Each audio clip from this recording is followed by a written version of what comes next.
Oke, jumpa lagi teman-teman di TFH edisi hari Rabu 17 Maret 2021.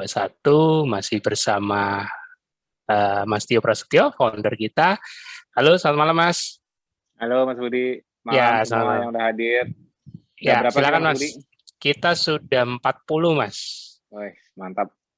Nah, Malam ini narasumber kita Mas Insan Agung. Beliau nanti bakal cerita mengenai pengalamannya ya. Jadi kita mau kepoin Mas Insan nih. Mulai dari mana kenal KF, terus alasannya apa awalnya, kendala-kendala yang dihadapi, perbaikannya apa, insya Allah kalau ada.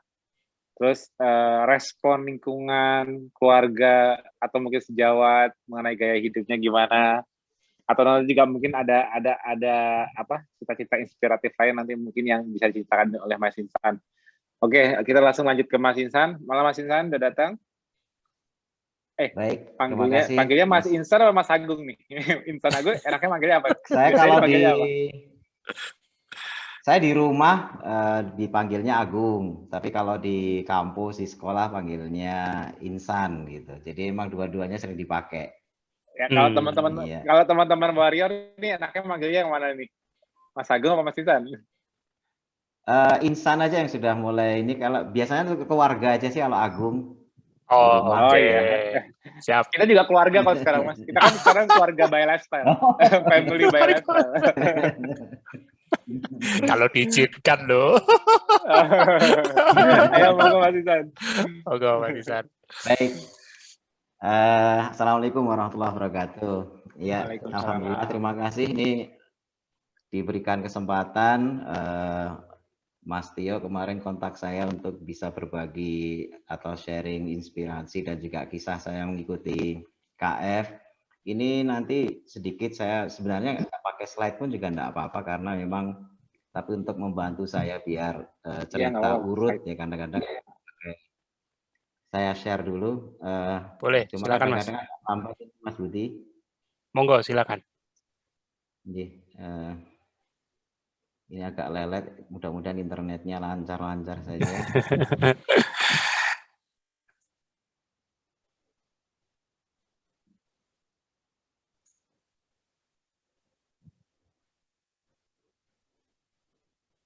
Ya. Nah, sip.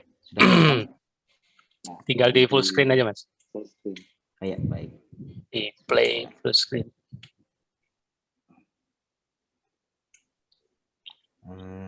Mohon maaf ini. Yang di bawah, Mas. Iya. Sebelah angka persen, sebelah kiri. Iya. Bukan itu, bukan. Angka persentase. Ketutup ini Mas Budi. Sebentar Mas Budi. Saya ini aja view-nya. Ya, boleh. Dari situ juga boleh. Yes. Slideshow, Mas. Pilih yang slideshow. Slideshow, ya, baik. Ya. Bukan yang itu. Ya, sip. Udah. Ya. Sip. Baik. Ini sedikit judul saja bahwasanya motivasi saya melakukan KF atau ketofastosis ini kaitannya sama keluarga nih yang paling besar ini. Dan juga saya niatkan semuanya ini kan untuk ibadah sebenarnya. Jadi ini motivasi kuat saya kenapa ini saya melakukan ini. Kemudian latar belakang dulu, saya dari keluarga yang bapak dari keturunan diabetes, juga dari pihak ibu itu juga ada keturunan diabetes, dan juga bahkan saya menikah dengan istri yang keluarganya juga keturunan diabetes. Jadi dari arah mana-mana itu jalur dari bapak, ibu maupun keluarga dari diabetes. Iya, diabetes semua, sehingga saya juga mengalami di mana kehilangan orang tua bapak saya karena juga faktor diabetes, kemudian juga bapak mertua pun juga meninggal karena diabetes juga, kemudian juga dari Pak D saya itu juga meninggal karena diabetes. Jadi cukup inilah dekat dengan yang namanya diabetes karena hampir semua anggota keluarga itu mengalami itu. Kemudian juga semacam jadi akhirnya karena keturunan dan memang secara riset dan juga dari statistik bahwasanya orang tua gitu ya kena diabetes itu hampir pasti keturunan anaknya juga sekian persen lebih berpotensi untuk kena, dan akhirnya memang benar-benar terjadi. Jadi di usia sebelum waktu saya kena pertama itu di 39-40 itu usia-usia 35, 36 ketika praktek itu saya sudah juga merasa pasti nanti paling kena gitu kan. Karena ya seakan-akan mungkin sudah tertulis di DNA saya nanti pasti kena diabetes gitu ya. Jadi kalau orang biasanya afirmasi, oh nanti saya pengen kaya, pengen punya mobil itu saya malah afirmasinya kemungkinan besar saya kena diabetes gitu. Jadi tapi ternyata memang terjadi gitu ya. Memang ternyata terjadi. Ini latar belakang sehingga waktu itu karena memang seakan-akan seperti tidak terhindarkan, itu akhirnya mungkin sikap yang salah ya, karena kita nganggapnya oh ini nanti takdirnya pasti terjadi. Akhirnya justru yang terjadi bukan malah jaga-jaga gitu. Jadi kalau orang yang mungkin sikapnya benar mungkin gimana saya nggak kena gitu. Tapi karena sudah semacam oh pasti kelihatannya kena nih, susah menghindar, itu akhirnya seperti ya gaya hidup sedentary lifestyle itu jadi akrab sekali, apalagi waktu itu di usia-usia itu jaga klinik 24 jam, ya, menangani pasien, kemudian nggak kemana-mana gitu ya, kemudian ya hanya terkungkung di lingkungan klinik saja, jadi nangani pasien kalau istirahat tidur, makan, nangani pasien lagi tidur, makan, begitu terus tidak ada kesempatan untuk olahraga, aktivitas dan sebagainya. Dan akhirnya benar-benar pada satu waktu cek gula darah itu benar-benar di atas 200. Nah, ketika itulah saya menyadari oh sudah kena. Itu di usia 39-40. Kemudian kondisi saya sebelum ketofastosis itu kadar gula saya itu susah terkontrol. Jadi gula darah sewaktu itu bisa di atas 400. Walaupun sebelumnya tidak langsung angka segitu. Jadi awal-awal itu diawali dari 200, ya 250 ketika awal, tapi lama-lama akhirnya di atas 400 dan itu susah sekali kendalinya. Dan memang tetap juga kita minum OAD ya, obat oral anti diabetes yang tadinya diawali hanya metformin itu sehari satu itu cukup, tapi akhirnya sampai ke bahkan obat-obat glibenclamid kombinasi dengan metformin itu sampai sehari 3 kali. Nah, itu sudah berlebih-lebihan sebenarnya itu. Tapi yang mau tidak mau karena ngejar angka normal itu semakin susah untuk gula darah. Kemudian juga kolesterol otomatis ya, karena memang mekanismenya seperti itu. Kolesterol itu juga hampir menyentuh angka 400, trigliserid juga di angka 240-an. Dan asam urat pernah juga sampai 12 ya. Sampai akhirnya nggak bisa jalan juga, pernah ngalami di tempat tidur nggak bisa kemana, turun dari tempat tidur itu kayak kaki itu luar biasa nyeri ya. Jadi ini angka-angka yang ya semuanya berlebih gitu. Kemudian kalau berat badan ini tidak pernah ngalami obes yang banget itu enggak, seperti ada angka psikologis tidak pernah tembus di atas 81. Jadi walaupun makan kayak apapun itu ketika 81 sudah mentok, nggak pernah naik dari situ. Sehingga nggak pernah misalnya tembus jadi 90, 100 walaupun makannya banyak. Dia hanya di 81 saja. Nah, yang paling mengganggu adalah hipertensi yang angkanya itu menyentuh di 210. Bawahnya 110. Ini kondisi ini kalau saya tidak minum obat sehari saja. Jadi sehari ini tidak minum obat itu besok paginya di 210 bawahnya 110 dan itu obat hipertensi saya ini sudah mulai kombinasi. Misalnya sampai kemarin saya cerita di grup itu kan ada Dokter Sri Marwanto, teman yang beliau itu internis, saya sempat konsultasi, saya kok udah minum obat kayak amlodipin sampai diltiazem, kemudian juga propanolol, nifedipin, itu saya sebut beberapa macam obat. Wah, jangan-jangan ini sudah mulai resisten gitu kan. Dia khawatir begitu. Resisten obat. Jadi karena sudah beberapa kombinasi sampai akhirnya angka obat yang saya minum itu pakai nifedipin itu sampai 20 mili dikombinasi dengan propanolol 80 mili itu baru ngefek. Dan itu pun sehari 2 kali. Jadi pagi itu 20 mili, sore itu 20 mili. Dan memang normal, tapi nifedipin ini kan mengganggu sekali karena debar jantung saya itu luar biasa. Jadi denyut, dan memang itu efek samping nifedipin. Jadi akhirnya debar jantung itu sangat terganggu, kemudian juga pening kepala itu luar biasa. Nah, jadi kondisinya seperti itu. Jadi hampir semuanya tinggi, gula darah, kemudian kolesterol, trigliserid, asam urat, kemudian juga hipertensi, dan selalu naik dosisnya. Nah, kondisi ini juga diikuti dengan badan yang gampang sekali capek. Istri saya itu sampai tahu hampir tiap hari itu minta dipijit gitu ya, keluar sebentar kemana, pulang tuh mesti pengennya dipijit gitu ya. Nah, kebetulan anak-anak di rumah itu juga, anak saya itu 11 nih, jadi sering giliran nginjek-injek bapaknya gitu kan, baring gitu kan. Dan mereka tuh seneng kalau suruh nginjek-injek saya, itu ayo injek-injek bareng-bareng, itu diinjek 4 anak, 5 anak itu baru enak gitu. Itu rame-rame gitu ya injeknya, karena memang sudah ya otot itu seperti kayak kebas gitu. Jadi ya mungkin karena pengaruh diabetes juga ya. Nah, yang paling bikin saya sedih itu ibadah nggak semangat, ya lemes gitu ya, buat puasa.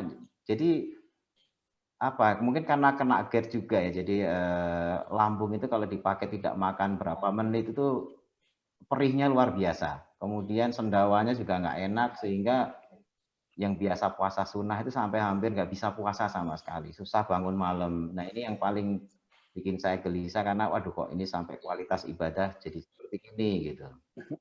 Nah, ketika lahir anak yang ke-11, kondisi anak tuh kondisi tubuh saya itu makin turun. Nah, padahal ini baru ada bayi lahir, saat ini usianya sudah 6 bulan gitu ya. Anak saya yang terakhir yang ke-11 gitu ya.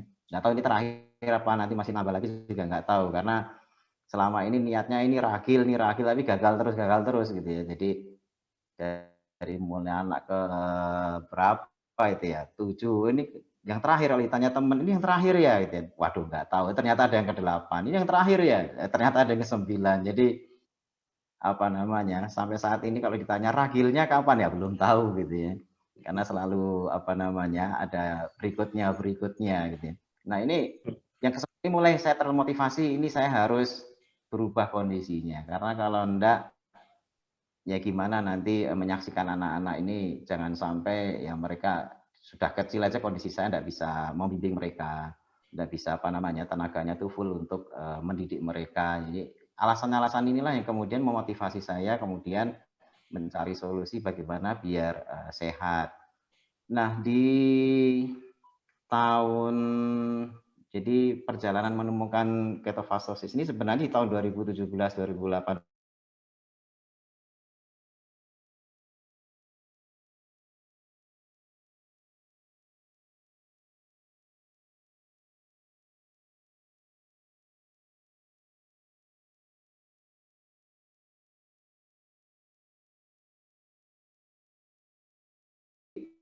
Ya karena saya memang waktu itu belum banyak tahu tentang ketofastosis, tapi kemudian ditanya-tanya, akhirnya baca-baca. Apalagi kemudian juga teman saya ini memberikan semacam ada nggak teori-teorinya. Jadi nggak tahu ini sengaja dia itu memang menawarkan atau memang benar-benar nanya, saya nggak tahu. Tapi saya disupport dengan banyak sekali bahan-bahan yang ya mirip-mirip dengan yang biasa dijelaskan oleh Mas Tio, yang memang E sama dengan MC kuadrat itu. Jadi ya kita dulu di kedokteran itu kan nilai biokimia, kemudian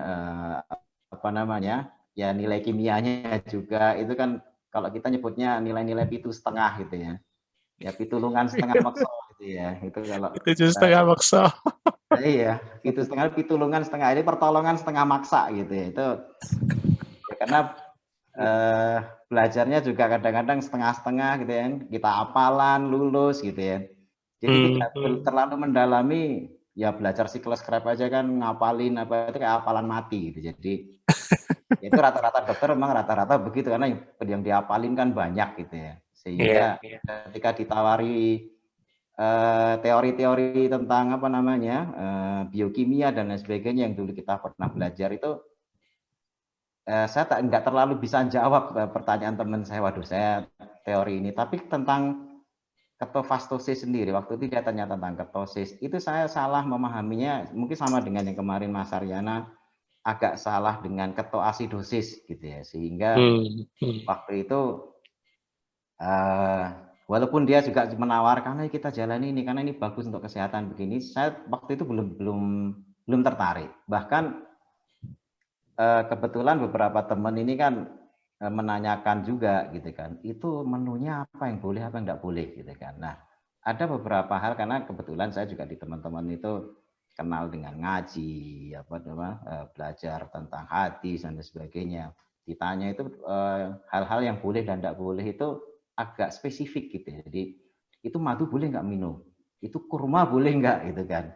Ya, sementara itu makanan-makanan yang kalau kita umat muslim itu kan kenapa nggak boleh, Nabi aja boleh makan gitu kan. Nah, kebetulan pendekatan teman ini ketika ditanya-tanya itu, ini nggak boleh, ini dilarang ini. Nah, bahasa-bahasa seperti itu yang akhirnya saya menganggap kalau nggak benar ini, kalau nggak boleh gitu. Dia semacam ini nggak boleh, nggak benar menurut saya gitu kan. Ya ujung-ujungnya akhirnya ya sudah, walaupun dikenalkan tapi waktu itu belum tertarik. Nah, cuma dalam perjalanannya saya tetap mencari dan sedikit pengenalan itu akhirnya membuat saya baca-baca sampai akhirnya ketemu di grup teman-teman kedokteran 93 itu Dokter Iskandar yang juga sempat muncul di TFH di saya lihat videonya, kemudian juga beliau waktu itu juga nerangin. Nah, beberapa poin yang sempat menjadi pertanyaan itu dijelaskan dengan agak lebih masuk akal. Ya, dengan agak lebih masuk akal.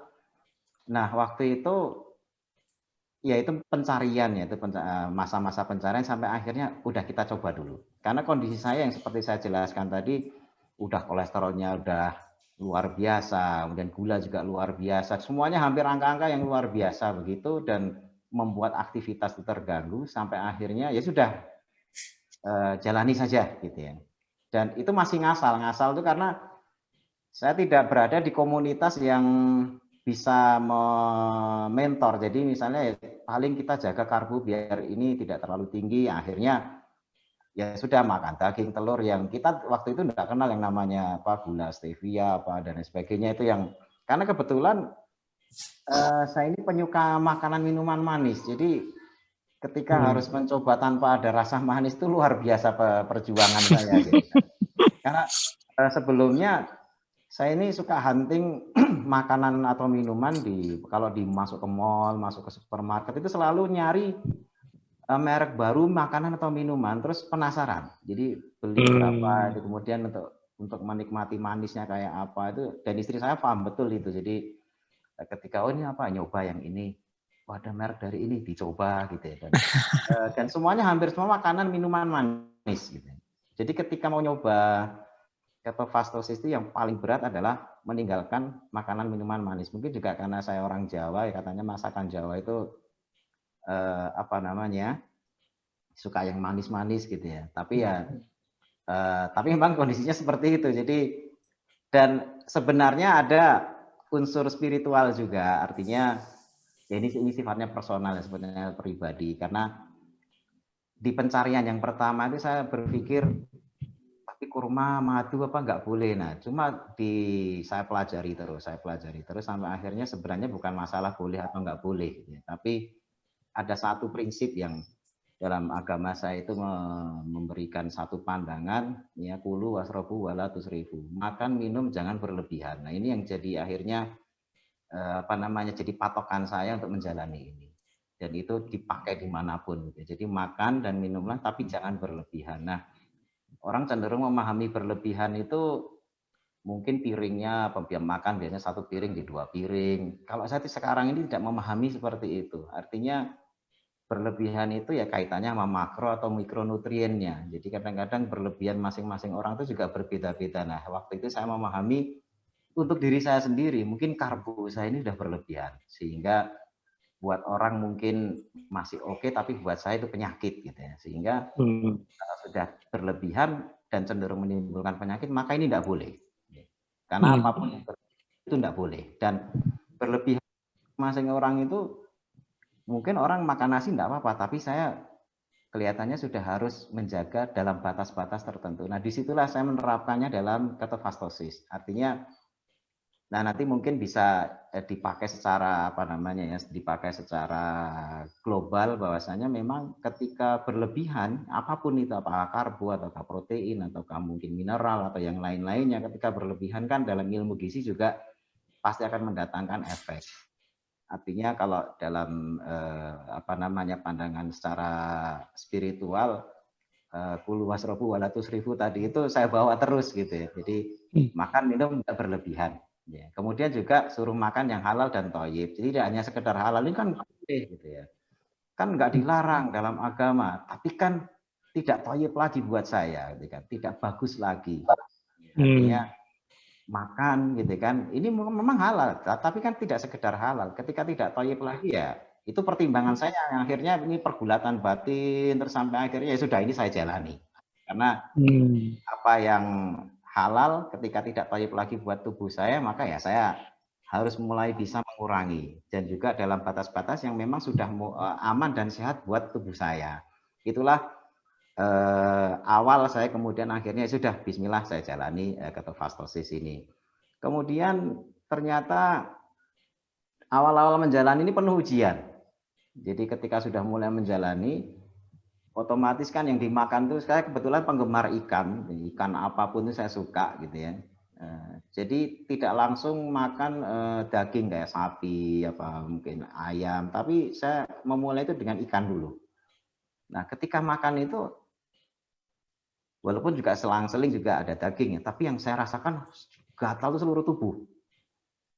Jadi semua kalau malam tidur itu lama bisa tidur karena garuk-garuk, terbangun garuk-garuk lagi sampai akhirnya muncul dermatitis yang keluar cairan itu, cairan bening ya, jadi kayak koreng-koreng kecil di beberapa titik yang justru di lokasi-lokasi yang dulu saya pernah kena di situ. Di beberapa titik itu seperti di ketiak, kemudian di apa namanya kaki, di punggung kaki, kemudian juga di lipatan paha, dan yang dulu pernah kena di situ, ini tiba-tiba muncul berbarengan, tidak hanya 1-2 tempat, tapi berbarengan semuanya muncul. Nah ini saya sempat waktu itu sudah dimasukkan oleh Dr. Iskandar ke grup metabolisme Medcon. Metakon. Ya, Metakon. Nah itu saya sempat tanya sama Mas Tio, ini kondisi saya seperti ini kok, luar biasa berat gitu kan, sudah berat beralih menu gitu ya, kemudian tiba-tiba harus berat menanggung apa namanya gatal-gatalnya gitu kan ya. Ya di situ saya baru kenal yang namanya HC ya, healing crisis gitu ya. Jadi oh ternyata ada proses itu juga. Walaupun di awal-awal saya agak skeptis saya itu begini. Saya ini kan praktisi herbal juga. Di dunia herbal itu kadang-kadang beberapa herbal yang mereka itu menerangkan tentang herbal itu kadang-kadang suka muncul efek samping lah apa, tapi mereka seringkali nggak nyebut sebagai efek samping. Oh itu efek positif, kadang-kadang bilang begitu, efek positif ini begitu atau apalah nama ininya. Walaupun sebenarnya itu efek samping, tapi karena sudah terlalu mengklaim bahwasanya itu nggak ada efek samping sehingga bahasanya itu efek positif gitu ya. Nah ketika dikatakan healing crisis ini saya agak skeptis karena jangan-jangan ini permainan kata-kata lain nih gitu. Karena rata-rata sebelum-sebelumnya di dunia herbal apa itu saya nemui yang seperti itu yang sifatnya hanya menghibur agar bagaimana orang tetap terus menjalani apa minum herbal atau apa yang lainnya. Nah tapi setelah ya walaupun agak dengan terbata-bata memahami penjelasan tentang healing crisis terjadi begini-begini diterangkan oleh Mas Tio, alhamdulillah mencapai satu pemahaman, oh ya memang yang namanya betulin rumah itu kadang-kadang harus bongkar dulu gitu kan. Artinya kalau misalnya rumah itu bocor gitu ya di atas itu tidak langsung diganti atapnya, mungkin dibongkarin semuanya dulu karena bisa jadi bocornya di mana kan harus dicari dulu, diperbarui semua dulu kan harus bongkar dulu. Nah, saya memahaminya seperti itu healing crisis itu. Jadi perbaikan itu kadang-kadang bongkar dulu gitu, dibongkar habis itu ditata lagi gitu. Nah, dengan pemahaman yang Karena memang selama ini saya mencoba menyederhanakan. Kalau dari yang MC kuadrat itu, pemahaman yang itu, dan juga saya juga sering lihat video-videonya Mas Bobby ya. Yeah. Walaupun sudah dengan for awam, buat saya tetap tidak terlalu awam gitu. Artinya masih agak ya mungkin karena tadi itu lulusnya nilainya 7,5 tadi itu agak lama mencerna gitu ya. Siap. Makanya enggak apa-apa, artinya itu sudah bagus sekali Mas Bobby, itu video-videonya banyak menolong saya itu memahami selama ini agak susah dipahami. Tapi akhirnya kadang-kadang beberapa teman yang ketika saya jalan itu kan suka tanya, kok begini, itu memang saya masih belum bisa menjelaskan sampai ketemu dengan, biasanya saya suka menganalogikan dengan analog yang lebih mudah. Ya seperti tadi itu ya, untuk memperbaiki rumah kadang-kadang harus bongkar dulu. Nah ketika bongkar kan nggak enak, seperti kehilangan atap, kehilangan pintu. Tapi kan sebenarnya itu bukan rusak, tapi dalam rangka rekonstruksi gitu kan kalau bahasa ininya. Nah, akhirnya dengan pemahaman-pemahaman itu membantu saya untuk tetap fight ya, terus menjalani KF ini dengan tetap sabar. Dan alhamdulillah kebetulan saat itu mungkin sekitar berapa minggu saya ngalami itu ya, sekitar 1 bulan ada itu. Saya akrab dengan CTM jadinya. Dan itu lumayan menolong karena gatal saya itu memang bikin nggak bisa tidur, dan setelah beberapa minggu terakhir kan Mas Tio sering cerita tentang sympathetic overdrive yang nggak bisa tidur saya malah nggak ngalami itu gara-gara gatal, karena minum CTM itu akhirnya tidurnya cukup. Jadi gatal itu mungkin berkah, maksudnya berkah itu karena tidurnya jadi cukup gitu. Nah sehingga perubahan yang saya alami itu lumayan bagus gara-gara ada gatal gitu, karena tidurnya cukup, kemudian menu yang dikonsumsi pun juga akhirnya saya mantep, oh ini ya sudah menunya ini. Ini suaranya kok kedobelan Mas Bobby ya? Apa? Masih oke, Dok. Masih oke, lanjut. Masih oke ya? Oke, baik. Ya. Masih oke. Nah, saya ceritakan kondisi setelah KF. Gula darah saya itu setelah beberapa minggu itu konsisten normal.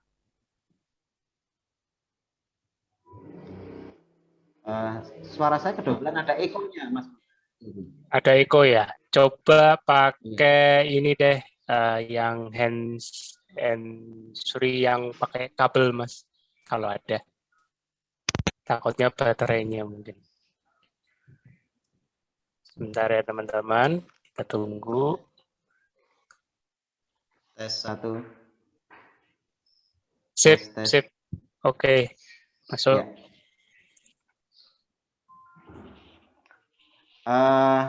Jadi beberapa minggu setelah ini eko lagi Mas Budi, saya jadi agak tegang.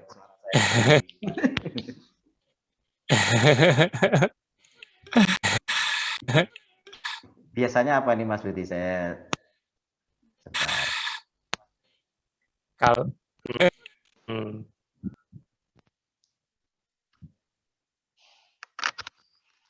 baik. Ya. Jadi beberapa minggu setelah itu darah ini saya rutin hampir tiap hari saya cek. Nah, saya ingin tahu benar efek dari ketofastosis saya itu seberapa jauh, dan ternyata alhamdulillah angka gula yang saya dapati itu normal terus. Walaupun beberapa kali saya mengamati chat di grup itu, tanda-tanda ketosis itu harus di bawah 80 gitu kan. Nah, itu saya tidak pernah ngalami itu. Jadi agak ragu-ragu juga, benar apa belum gitu. Karena kadar gula saya itu di 90, 100 sekian, walaupun tidak pernah lebih dari 120 gitu. bawah 110 gitu. Nah, itu saya tanyakan juga kepada Dokter Iskandar karena sudah jalani lebih dahulu, dan ternyata dia bilang udah biarin aja gitu ya. Yang penting pokoknya normal, badannya enak gitu ya. Tidak, kadar gula tidak perlu harus di bawah 70 atau 60, karena beberapa itu saya seperti agak terprovokasi kalau tidak di bawah 70 itu berarti belum ketosis gitu. Nah, ini yang menyebabkan saya agak ragu-ragu di tengah jalan. Tapi ketika Dokter Iskandar bilang itu oke, enggak apa-apa, ya sudah saya jalani saja gitu. Dan memang enjoy selama ini setelah gangguan gatal atau yang lainnya, saya enjoy sekali menjalani KF. Kemudian obat anti diabetes itu saya tinggalkan.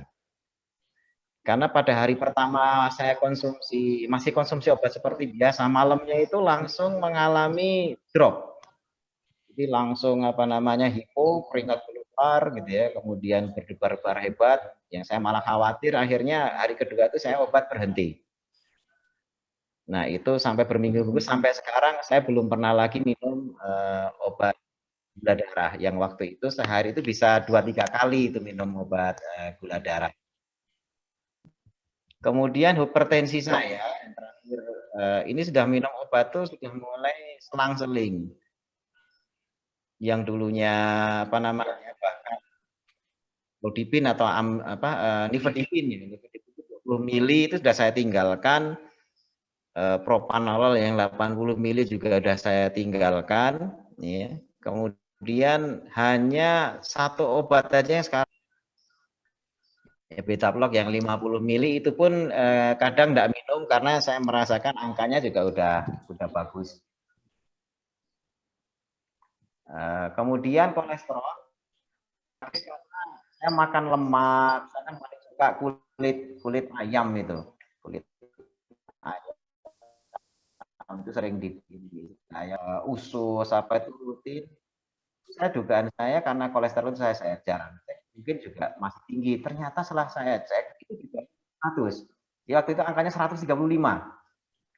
Asam urat itu juga turun gitu. Padahal makannya jeroan terus gitu. Jadi saya agak kaget, waduh ini memang efeknya luar biasa gitu. Nah, hanya saya sempat kaget ketika, dan itu penjelasannya baru saya dapati kemarin dari Mas Tio. Walaupun saya sempat bertanya-tanya dan tetap konsisten terus jalani KF ya. Jadi waktu badan saya itu susut lumayan drastis dari 73 ke 69 itu dalam jangka waktu yang agak cepat itu saya cek kolesterol saya itu hampir mendekati 400 lagi. Ya, itu saya sempat down, jangan-jangan teorinya salah ini gitu kan, karena yang tadinya sudah normal kok tiba-tiba jadi 400 lagi ketika kondisi badan saya itu justru malah enak gitu.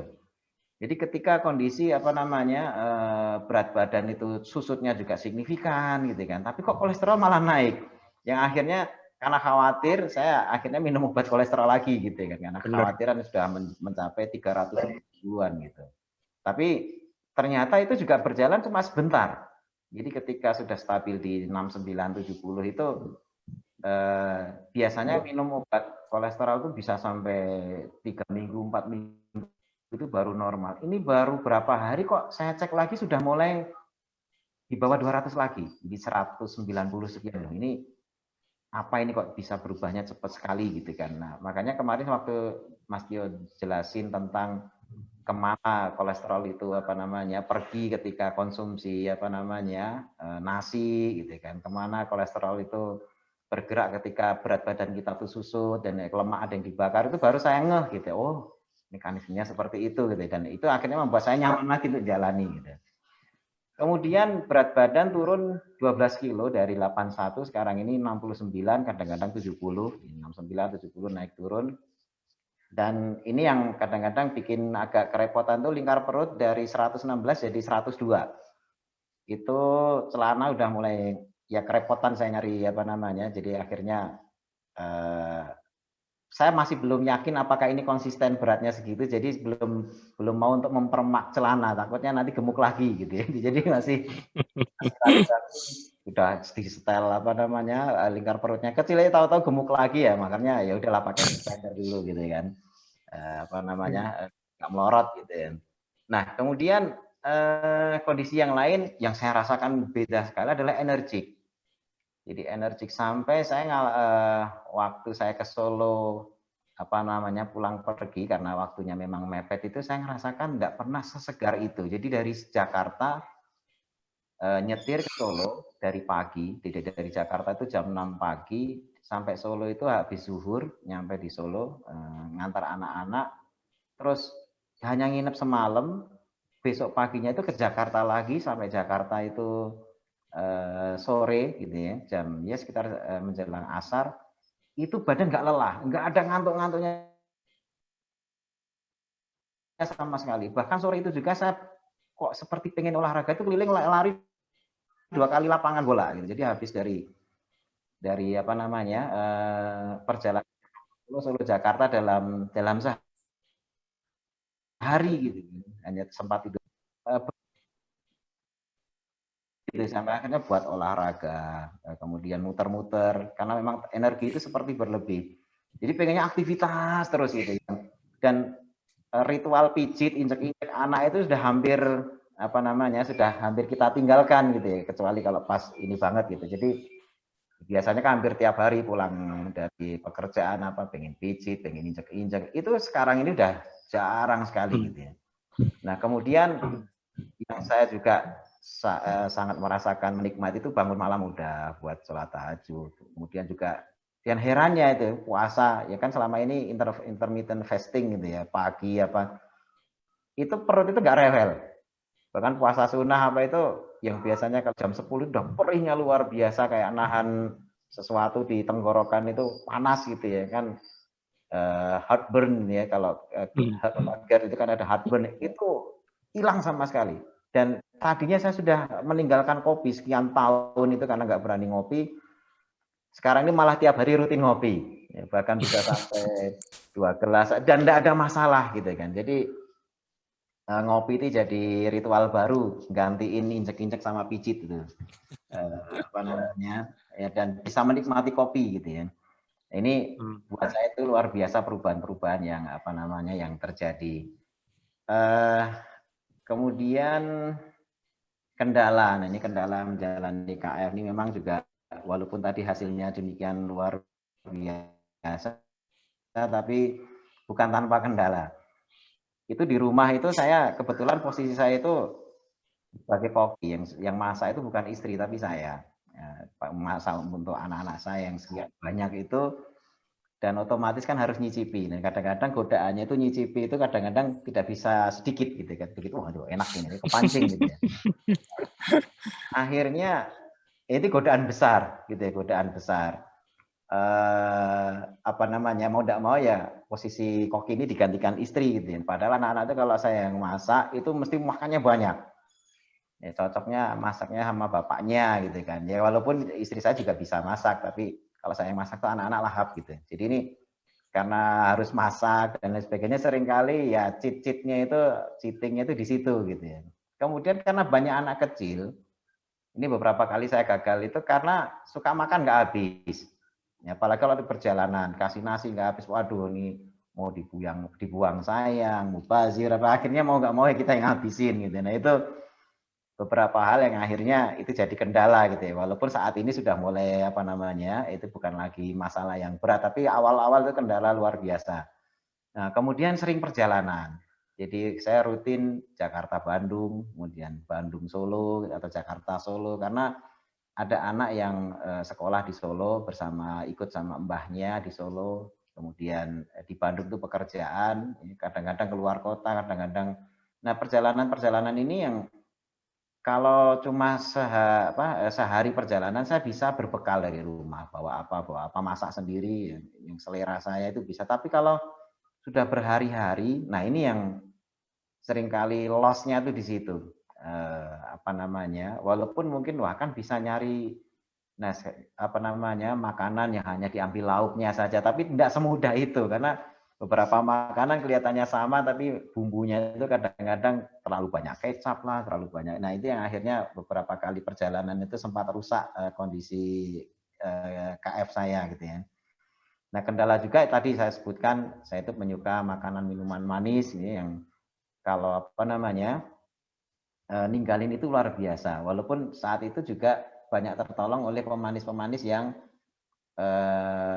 apa namanya rendah kalori atau zero kalori, dan ini cukup menolong sehingga bahkan saya di rumah itu bikin yang biasa untuk biang sirup itu tapi tidak pakai gula, jadi tidak pakai gula pasir. Jadi ya kalau kangen yang stroberi ya pilih makan minum yang stroberi tapi yang zero kalori misalnya kayak gitu-gitu. Kalau kangen durian ya yang perisa durian, kalau kangen apa namanya ya macam-macam rasa buah itu ada di rumah. Tapi sekarang pakai pemanis yang zero kalori sehingga kalau ada kangen-kangen seperti itu ya mau nggak mau ya harus pakai sirup yang ya rasa nanas lah. Jadi lengkap di rumah itu rasa macam-macam itu ada itu untuk apa obat kangennya itu gitu. Kemudian kendala saya itu menyelami ilmunya Mas Tio yang EMC kuadrat itu yang padahal itu penting. Artinya buat saya kalau ingin menginspirasi orang juga harus bisa menjelaskan urutan gitu ini biokimianya gimana di tubuh kita bagaimana itu penting. Tapi memang mungkin karena usia dan juga kesibukan kadang-kadang baru belajar sebentar tuh saya ngelihatnya tuh mempelajari itu kayak apa ya kalau di film itu kayak film Inception-nya Leonardo DiCaprio itu ya. Jadi seperti mimpi terus mimpi lagi di dalam mimpi terus mimpi lagi di dalam mimpinya itu. Jadi bertingkat gitu ya. Jadi levelnya itu udah enggak ngejar gitu ya. Udah satu tingkat mimpi aja udah berat itu mimpi 3 kali gitu ya. Itu saya alaminya seperti itu gitu. Kadang-kadang wah udahlah enggak ini gitu. Padahal walaupun mungkin beberapa kali saya lihat videonya Mas Bobi itu oh gini ya ternyata. Oh gini. Memang jadi mudah dan memang perlu apa namanya ya? Perlu lebih disederhanakan ya walaupun memang itu sudah cukup sederhana tapi mungkin saya saja yang mungkin agak lemot gitu ya untuk mempelajarinya. Nah, kemudian tadi masalah keyakinan gitu ya. Yang akhirnya saya nemukan jalan karena banyak teman-teman yang terkendala, wah ini nggak bener nih menu diet kayak begini nih ya. Kalau saya nggak bisa memaksakan, artinya memang bahasa yang saya setuju dengan Mas Tio yang waktu itu menjelaskan bahasa kita jangan ini boleh atau nggak boleh, tapi pemahaman dulu gitu, pemahaman di mana batasannya apa. Kalau jenis makanan boleh nggak boleh nanti orang tuh bersikap di awal tuh sudah a priori dulu. Ini masa ini nggak boleh, ini masa ini. Kalau pendekatannya misalnya ya karbo kita membatasi sampai sekian. Karena kalau berlebih karbonya maka akan berefek seperti ini, seperti ini, seperti ini. Nah itu lebih enak. Nah, berarti kalau makan buah ini boleh nggak? Ya boleh saja. Cuma kalau berlebihan nanti efeknya begini-begini. Itu lebih bisa diterima gitu ya. Karena waktu itu saya bisa menerima itu dengan pemahaman seperti itu. Tapi mungkin masing-masing orang beda-beda ya. Tapi ketika pendekatannya bukan melarang tapi memahamkan orang pada efek ketika itu berlebih dan sebagainya itu lebih bisa diterima sehingga yang kemarin sempat di-share tentang diet kontroversi itu kan kenapa jadi kontroversi karena menyebut ini dilarang, ini boleh, ini tidak boleh gitu kan. Itu memang bahasa-bahasa yang akhirnya menjadikan kontroversi. Nah, ketofastosis akan lebih elegan ketika menyampaikan itu dengan bahasa yang saya setuju dengan Mas Tio, ya bukan jenis makanannya yang kita sebutkan ini boleh atau tidak boleh, tapi pemahaman di mana karbo itu sebenarnya sekian. Masalah nanti makanannya apa itu kan nanti ilmunya nyusul gitu ya. Itu lebih pas buat saya. Kemudian kesimpulan saya tentang KF atau ketofastosis ini memang ini bukan sekedar diet, artinya ini lifestyle karena memang kan yang diatur bukan hanya apa yang masuk ke dalam perut kita, tapi istirahat kita, tidur kita, stres kita, kemudian aktivitas fisik dan lain sebagainya. Sehingga kalau cuma membahas diet saja itu hanya 20% mungkin Mas Bobi ya, 20% dari ketofastosis lifestyle karena yang lain-lainnya juga diatur, tidurnya, aktivitas dan sebagainya. Cuma memang ketika KF Challenge walaupun sekarang ini sudah mulai beragam ya. Kenapa ini akhirnya orang terpaku ini diet karena selalu yang dibandingkan itu hanya sekarang dan sekarung. Jadi akhirnya orang memahaminya ini benar-benar secara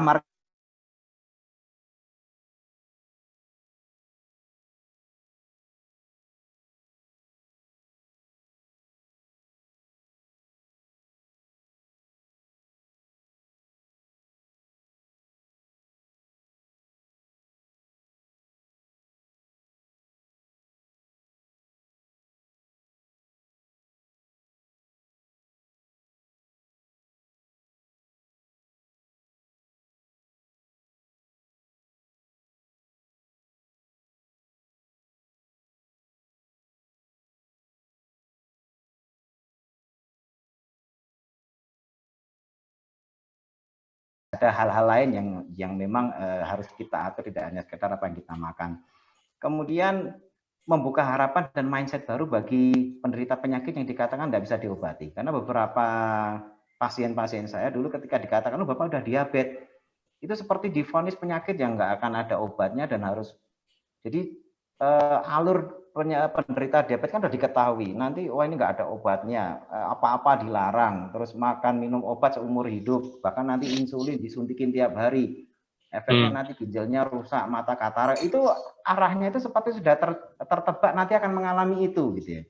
Tapi dengan adanya ketofasasi lifestyle ini, itu orang punya harapan baru, nggak harus seperti itu. Itu bukan takdir yang harus itu kan pilihan saja. Kalau mau memilih takdir yang itu ya silakan. Tapi kita punya upaya untuk memilih jalan takdir lain yang lebih bagus dan itu memberikan alternatif harapan baru bagi mereka yang memang ingin menjemput jalur lain dari jalur yang selama ini selalu dipikirkan kalau kena diabetes itu pasti begini. Jadi itu yang saya rasakan seperti itu. Kemudian walaupun saya memahami ketofastosis itu EMC kuadrat tadi, tapi prakteknya simpel sebenarnya. Jadi kalau terpaku, wah ini kok ribet banget teori. Ya memang teorinya biar dipikir Mas Tio sama yang lain-lainnya lah. Kita prakteknya ya paling pagi puasa, siang makan gitu kan. Makannya ya ini aja gitu ya.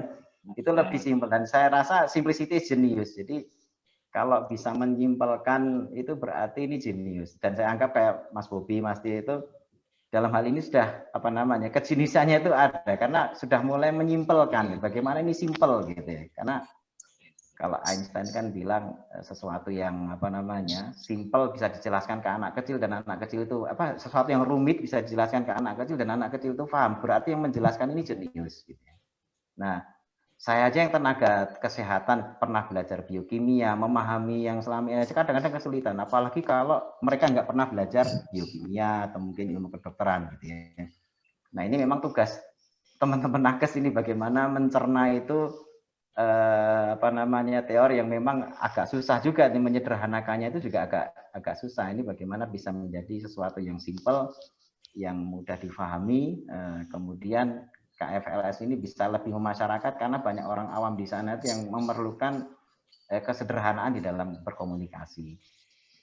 Barangkali itu yang pengalaman saya menemukan lifestyle ini. Selanjutnya saya serahkan kepada Mas Bobi dan Mas Tio untuk waktu selanjutnya. Dan ya seperti itulah pengalaman saya menemukan KF dan apa pandangan saya tentang KF. Mungkin banyak juga yang salah, barangkali ada yang perlu diluruskan dan yang lain-lainnya. Silakan Mas Bobi. Keren Mas. Kalau kata Einstein gini, kalau kita nggak bisa menjelaskan sesimpel mungkin, berarti kita belum cukup mengerti. Iya, betul. Belum memahami. Semakin memahami, semakin membuat simpel. Nah, itu yang aku bilang. Aku dari 2016 Mas kan baru ketemu aku 2020. Itu udah lebih simpel Mas belum ketemu 2016. Coba tanya kalau ada nggak di sini yang di audiens kita di TFH malam ini yang udah ikut dari 2016 dan pernah ikut seminar tuh. Coba tanya mereka, aku jelasinnya gimana. Lebih lo langsung canda pada mual kan. Itu gambar-gambar pathway. Jadi kan selama ini Mas kan mumet di grup metabolic conditioning kan karena aku kan kasih pathway biokimia, kasih jalur fisiologi. Itu sebetulnya itulah yang aku share dulu ke audiens umum Mas. Jadi yang awal-awal KF karena aku basicnya memang harus scientific ya. Jadi aku menjelasinnya tuh detail dan aku tuh dulu nggak ngeh kalau orang-orang awam itu pada ngangak doang. Dan itu di seminar terbuka loh Mas, di seminar yang audiens umumnya banyak loh Mas. Itu aku dulu yang aku jelasin di Medcon itu, yang di grup Medcon yang bikin EMC Code di grup Medcon, yaitu wajar lah grup nakes harus terima puyeng kan nakes basicnya. Tapi itu dulu aku share-nya itu dulu malah di grup umum.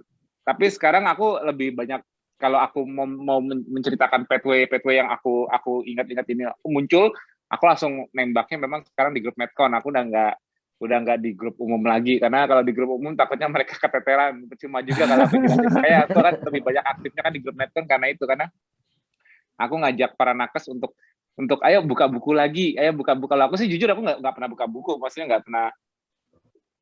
Itu semua aku mempelajarinya udah lama banget. Jadi aku begitu ada ngomong apa terbesit, kayak sekarang aja nanti tiba-tiba aku bisa menceritakan sesuatu yang tiba-tiba keinget.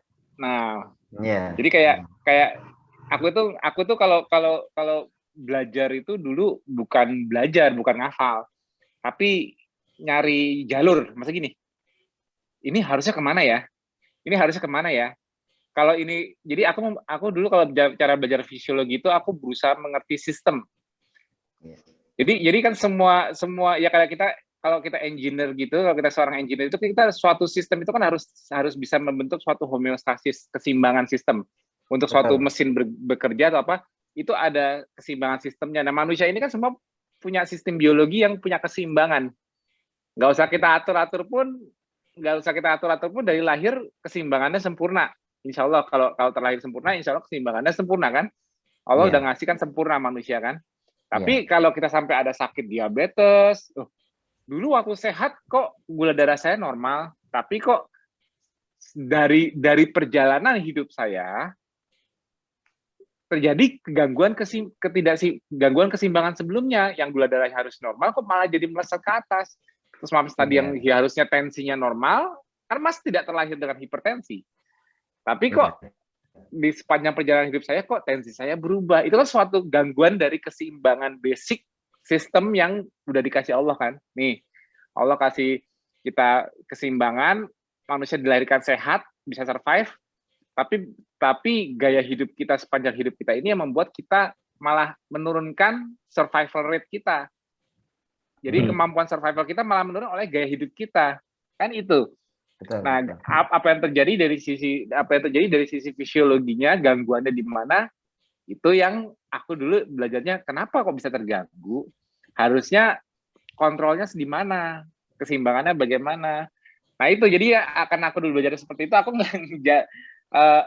bacanya dulu, belajarnya itu pelan-pelan, ya mungkin beda kali ya, aku belajarnya mungkin 8 tahun atau 9 tahun belajar kayak gituan. Kalau di kuliah kan cuma 1 semester 2 semester, ya memang beda, nggak bisa dibandingin. Jadi kalau aku kan nggak ngejar nilai, kalau aku kan benar-benar berusaha mengerti dulu pathway-nya, baru maju ke depan lagi. Jadi aku Krebs cycle aja itu mungkin setahun sendiri, karena pengen tahu ini substrat ini kenapa harus seperti ini. Apa negatif feedback dari setiap substrat Krebs cycle yang bisa negatif feedback ke substrat sebelumnya. Bagaimana proses keseimbangan energi untuk masuk ke ATP itu kan ada proses perubahan substrat. Jadi kalau dalam mitokondria itu poolnya itu kenapa bisa substrat ini lebih banyak, terus pindah ke substrat berikutnya, kan harus terjadi penurunan energi barrier kalau dalam kimia itu perpindahan satu substrat ke substrat lain itu disebut dikatalis oleh enzim sehingga menurunkan energi barrier sehingga flow substratnya untuk menjadi bentuk lain dengan penambahan atomnya, dengan penambahan karbonnya dan sebagainya, itu menjadikan substrat baru. Tapi itu harus ada penurunan energi barrier dulu. Nah itu aku dulu situ belajarnya pelan-pelan banget. Jadi aku ngerti dulu. Jadi nggak cuman Krebs cycle tuh isinya substratnya ini dihafalin, nanti keluar di ujian. Nggak ada itu. Iya. Kita dulu gitu Mas. Dan kita mempelajarinya kan untuk intervensi gitu kan. Artinya di kedokteran itu dipelajari, tapi bukan bagaimana memanfaatkan siklus itu, tapi kita malah justru berpikir mengintervensi. Nah, intervensi betul. Apa yang bisa dihasilkan kan cara berpikirnya kan kalau di KF ini kan jadi seperti yang Mas sering jelaskan, justru yang ada gimana kita ikuti arusnya gitu kan. Jangan banyak intervensi. Intervensi itu justru nanti akan banyak membuat yang lain-lainnya efek itu jadi rusak dan sebagainya gitu. Betul. Mantap. Soalnya aku nggak mau menutupi gangguan ketidakseimbangan. Aku pengennya keseimbangan itu kembali. Betul. Karena kan fitrahnya kita kan seimbang. Fitrahnya kita kan homeostasis fitrahnya ya. Tapi karena faktor eksternal, exposure eksternal, gaya hidup kita dan sebagainya, keseimbangan itu kan menjadi terganggu. Nah, gimana cara mengembalikan keseimbangannya, menemukan titiknya, di mana kayak contohnya Mas Mas nggak perlu minum obat lagi. Tadinya kan kalau Mas nggak pakai obat hipertensi, tadi tensinya katanya bisa sampai berapa? Iya, betul. 210 sampai 210, 110. Iya, itu kan ngeri banget. Itu kan hyperaktivasi dari sistem renin-angiotensinnya kan gila-gilaan. Itu kan kayak gitu kan. Iya. Berarti tanpa ditutupin obat itu untuk menurunkan ras sistemnya, untuk membantu menurunkan tensinya, itu tensinya gila-gilaan. Berarti saat aku tidak dibantu obat, kenapa aku sangat tidak seimbang? Kenapa di tubuhku banyak gangguan dari suatu sistemku? Sistemku kan berantakan. Nah, tujuan KF Lifestyle ini mengembalikan sistem Mas kembali ke fitrahnya sebelum terganggu lagi. Yang gulanya tadi kelebihan. Nah, tadi aku sempat lihat yang di pertama Mas itu susah menggemuk.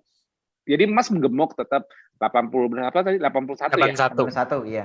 Tapi itu ada titik yang nggak bisa ditembus mau Mas makan sebanyak apapun. Iya. Jadi betul. Mas seperti memiliki gudang, anggap aja kalau tubuh kita kan cara menyimpan energi itu kan lemak kan. Jadi kalau apapun dari makanan kita, kalau nggak dipakai dan harus disimpan, itu kan nggak mungkin nyimpan dalam bentuk otot kan, protein kan, nggak mungkin kan. Tiba-tiba aku kebanyakan makan nih, ototku jadi gede-gede, nggak mungkin dong. Yang besar pasti kan lemaknya kan, ya kan. Dan kita mau makan vitamin mineral sebanyak apapun, kita mau nyetok di mana vitamin mineralnya? Nggak karena kebutuhannya mikro ya, kalau kelebihan dipipisin dong. Betul nggak? Kita kan nggak punya storage untuk mikronutrisi, betul nggak? Betul. Kayak contohnya kayak vitamin D bisa disimpan di sel lemak. Pada saat kita puasa, vitamin D-nya dilepas lagi. Tapi kan ada batasnya, nggak bisa nyetok vitamin D banyak-banyak di sel lemak, benar nggak? Iya. Ya kan? Atau vitamin A disimpan di liver, nggak bisa banyak-banyak. Intinya tubuh kita itu tidak didesain untuk men-storage makro dan mikro kecuali lemak. Jadi apapun dari makanan kalau tersimpan dalam bentuk ekses, misalnya gini, Mas, aku makan ini kebanyakan gimana? Mas sebutin segala jenis nama makanan itu nggak ngaruh buat aku. Aku kan taunya substrat. Ya berarti kalau sampai makanan kamu tersimpan, pasti tersimpannya, kalau tubuh mau menyimpan ya, tanda kutip mau menyimpan, pasti dalam bentuk lemak. Jadi satu-satunya bisa disimpan di tubuh kita, dari makanan kita, dan bisa dibawa kemana-mana, tanpa memasukkan makanan lagi, itu cuma satu, lemak. Apa? Ada yang berani bilang, kita bisa punya gudang enzim. Apa itu gudang enzim? Nggak ada. Enzim dibuat pada saat dibutuhkan. Contoh, Mas makan karbo, butuh enzim amilas. Amilasnya disekresikan. Makan protein, butuh enzim proteas. Proteasnya disekresikan, disintesis. Untuk berbagai reaksi kimia, enzim dibuat sesuai dengan triggeringnya, baru dibuat. Terus, Mas mau makan protein banyak-banyak, nggak kepake, nitrogennya dibuangin. Ngapain nyimpen nitrogen dalam bentuk massa otot? Nggak mungkin. Enak banget kalau kayak gitu, orang bisa tenaganya makin meningkat tanpa perlu latihan apa-apa, cuman makan doang protein, nggak mungkin kan? Iya. Ya, Mas makan gula sebanyak apapun, gula darah Mas juga ada threshold-nya. Nggak biarin makan gula terus dijamin sampai 1000 gula darahnya, nggak mungkin. Tubuh punya negatif feedback, gimana supaya gula nggak ketinggian? Pasti dirubah dalam bentuk lain yang bisa disimpan. Nggak mungkin dibentuk dalam gula, karena tubuh kita tidak suka menyimpan gula banyak-banyak. Betul nggak? Iya. Ya kan, Mas mau makan nasi 3 piring pun, walaupun hasilnya di darah itu namanya gula, di makanan namanya nasi. Di darah namanya gula. Mau nggak tubuh nyimpan dalam bentuk gula? Biarin aja gulanya 500. Nanti kan dia kuat nggak makan lama. Mana ada orang gula darah 500 nggak kuat makan lama, justru malah lapar terus. Ya kan? Ya kan, jadi kalau kita ngerti fisiologi kan, kita udah mudah. Oh, kenapa? Jadi aku tuh ngertinya tuh harus tuntas dulu.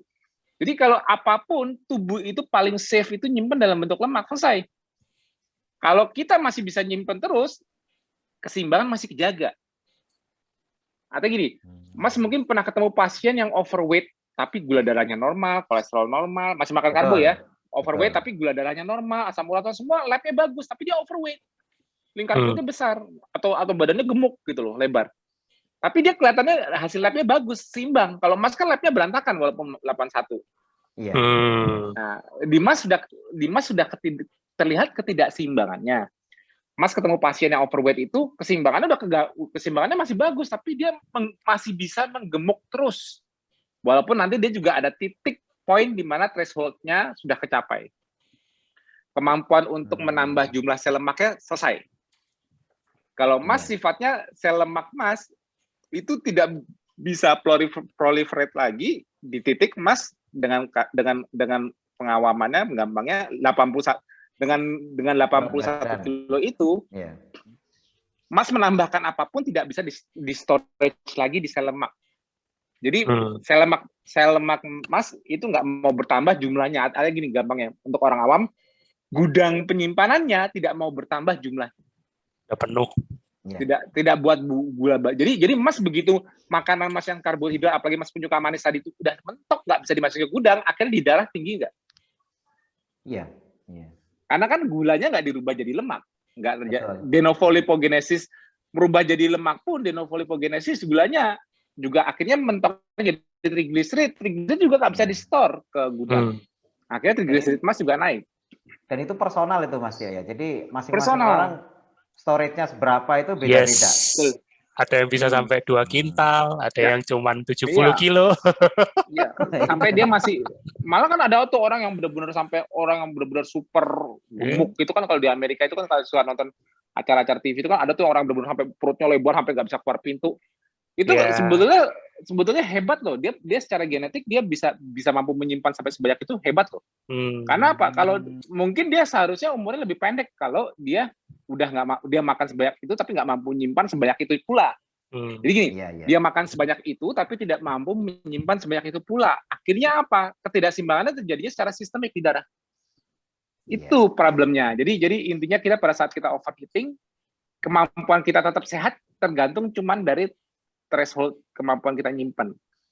Jadi kalau daya simpan kita sudah punya thresholdnya sudah kecapai dan kita masih makan terus, udah sistemik.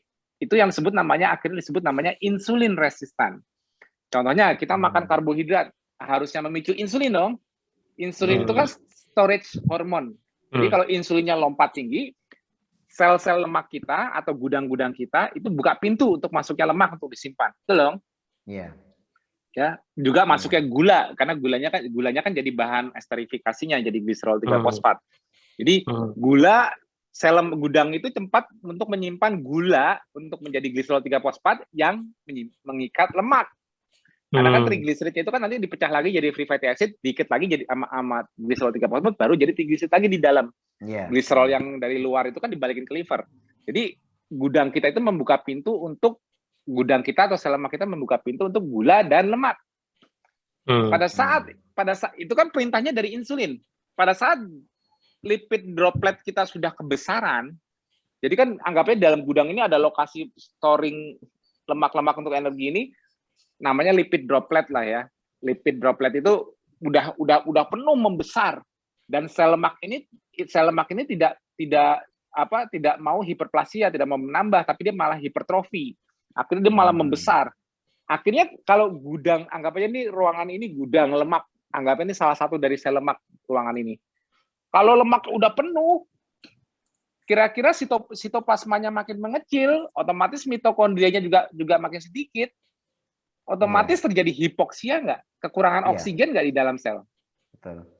Nah, kalau oksigen sudah berkurang di dalam sel, ada yang namanya HIF1 aktif. Tapi ini aku nggak usah jelaskan sekarang, nanti mumet semua. Tapi intinya, ya ada hipoksia inducible factor yang aktif.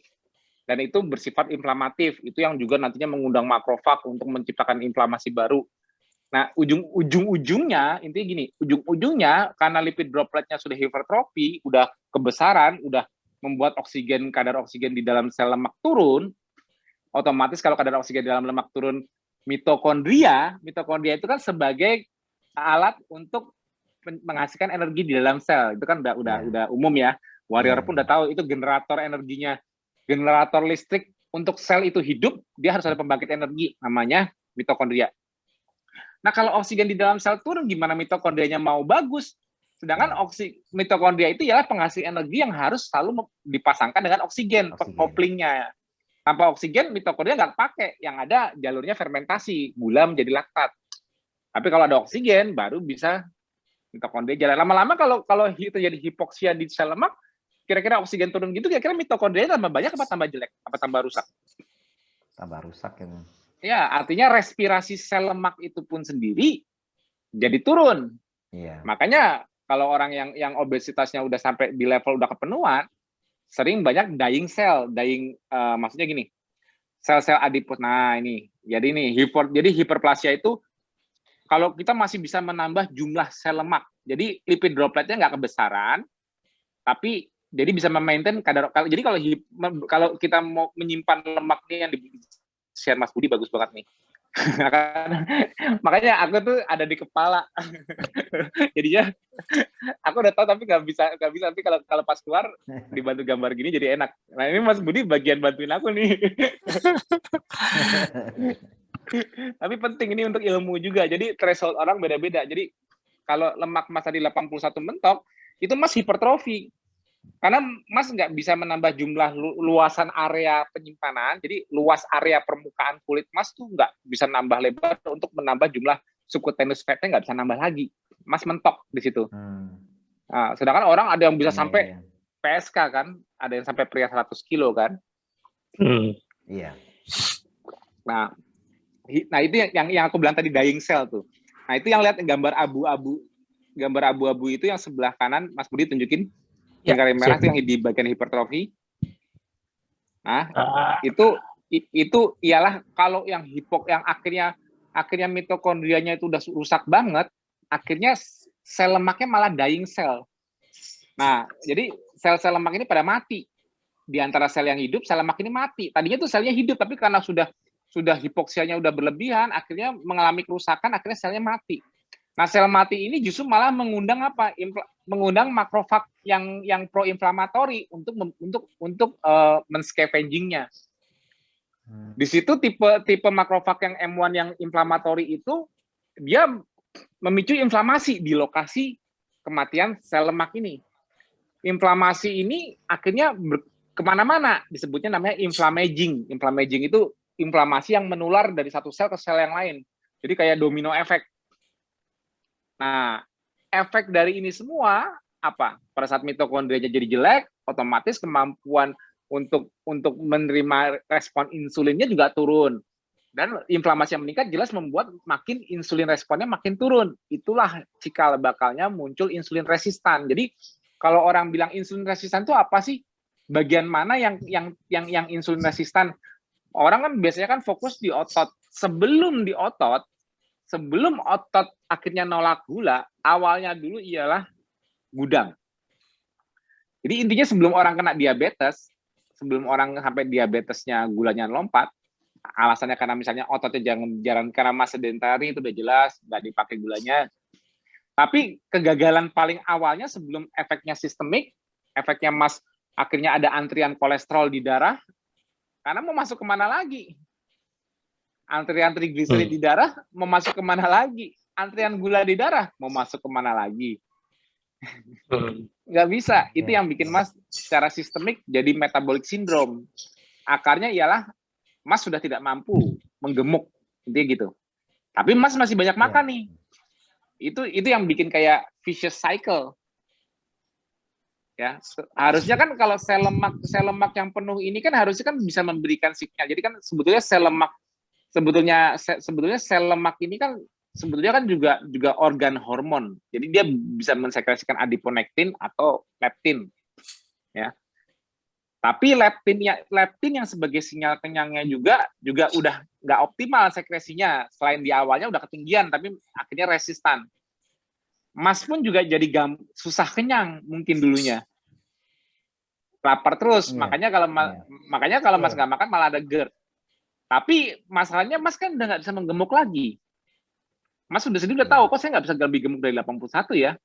Itu yang justru malah bahaya. Itu kalau Mas biarkan terus, itu lebih cepat antrian di darahnya. Makanya Mas sampai harus minum obat dosisnya gede. Kenapa? Karena untuk menurunkan antrian di darah ini, Mas kebingungan. Mas nggak bisa gemuk, tapi Mas ngantri semua di darah nih. Itu semua dari makanan Mas. Jadi makanan Mas itu semua diantrikan di darah karena kemampuan menyimpannya sudah ini yang terjadi. Ya. Itu yang di lingkarin merah sama Mas Budi itu M1 ATM, itu artinya M1 itu makrofag tipe 1, itu yang pro-inflammatory. Kalau adiponektin yang disekresikan itu M2. Jadi M1 ini yang sifatnya memicu inflamasi yang nyebar kemana-mana. Awalnya ya karena hipoksia, kekurangan oksigen ya karena gudangnya udah kepenuhan. Threshold-nya tidak bisa memicu proliferasi, menambah jumlah sel adipos baru nggak bisa, tapi malah membesar dan dan muncul dying cell. Nah itu, ini akarnya insulin resistan nih. Jadi kan sampai sekarang kan orang masih pada bingung sama patofisiologi diabetes kan, yang tipe 2. Iya. Kok bisa? Nah itu, ini masalahnya. Dan kalau udah sampai insulin resistan, artinya kan insulinnya sering tinggi. Nah, sekarang respon insulin tertinggi itu terhadap apa? Karbohidrat, protein, dan lemak. Ada 3 nih makronutrisi. Apa yang membuat insulinnya tinggi? Yang paling tinggi apa? Dari karbohidrat, karbo kan? Udah jelas kan? Iya. Jadi Mas udah nggak salah kalau bilang udah nggak tahu ya buat saya karbo. Kalau saya masih masuk pada saat saya udah kondisi insulin resistan dengan ilmu yang saya pahami, bunuh diri dong saya. Mau kayak apa gulanya nanti? Ya, betul Mas. Iya. Bener kan? Itu pentingnya kita fisiologi. Kan gini, di dalam Islam pun kan ada makanan, tapi dalam Islam itu nggak ada wajib makan sesuatu kalau nggak dosa. Yang ada justru malah hindari makan sesuatu, misalnya contohnya babi, yang haram-haram, hindari makan sesuatu, itu dosa. Tapi kalau nggak makan ini, kamu dosa. Ada nggak? Nggak ada kan? Iya, nggak ada. Coba, oke, disunahkan makan kurma. Nah, oke, sekarang ada orang yang di Afrika tanahnya tandus, dia cuma bisa hidupnya berburu, tapi dia dapat pengetahuan, akhirnya dia mengucapkan kalimat syahadat. Islam nggak dia? Iya. Ada kewajiban dia harus makan madu dan kurma nggak untuk menjadi seorang muslim? Dengan lokasi dia yang tidak terjangkau, nggak ada. Itu makanya kita nggak usah pusing dengan omongan orang. Oh, nggak bisa ini. Kalau memang itu Indonesia, kenapa nggak dari dulu aja punya pohon kurma? Ayo, kan alamnya kita kan bukan alam yang itu kurma kan? Jadi sesuatu makanan itu jangan diperdebatkan. Jadi saya boleh nggak makan ini, boleh nggak makan ini. Nah, makanya benar yang aku bilang, kenapa aku nggak pernah mau bicara nama makanan. Aku maunya ngasih pendalaman mendalam dulu mengenai makro dan mikronya. Aku kejelasin apa yang terjadi di tubuh kamu. Dari situ kamu decide. Kalau kita muslim, makanan mana yang halal, makanan halal banyak banget. Tapi apa semuanya harus dimakan?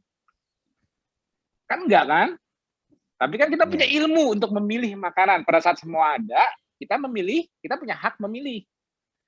Nggak berdosa kalau nggak memilih yang ini. Itu intinya gitu. Jadi Mas kalau ada yang sampai ngomong selalu itu, kalau saya nggak makan ini, emang saya berdosa? Kan enggak. Apakah mengurangi pahala saya? Kan enggak. Jadi kan, jadi kita Mas harus pintar juga nanti jelasinnya ke kalau teman Mas gitu, kalau misalnya udah menyudut ke arah apa kayak gitu, Mas juga harus pintar. Intinya kalau kita ngerti, kita ilmunya paham, kita bisa memilih yang terbaik buat kita. Gitu loh. Jadi kita nggak fokus cuma nama makanan, karena kalau nama yang sering jadi perdebatan itu Mas, itu nama makanan. Oh, makanan ini dilarang. Makanan ini dilarang. Jadi kesannya kayak mengharamkan, Mas. Itu memang aku nggak pernah kayak gitu dari dulu. Di KF tidak melarang apapun, tapi memberikan cara untuk memilih. Nah, basicnya lagi nanti Mas mundur. Mas jelasinnya ke teman-teman gini, why ketosisnya dulu.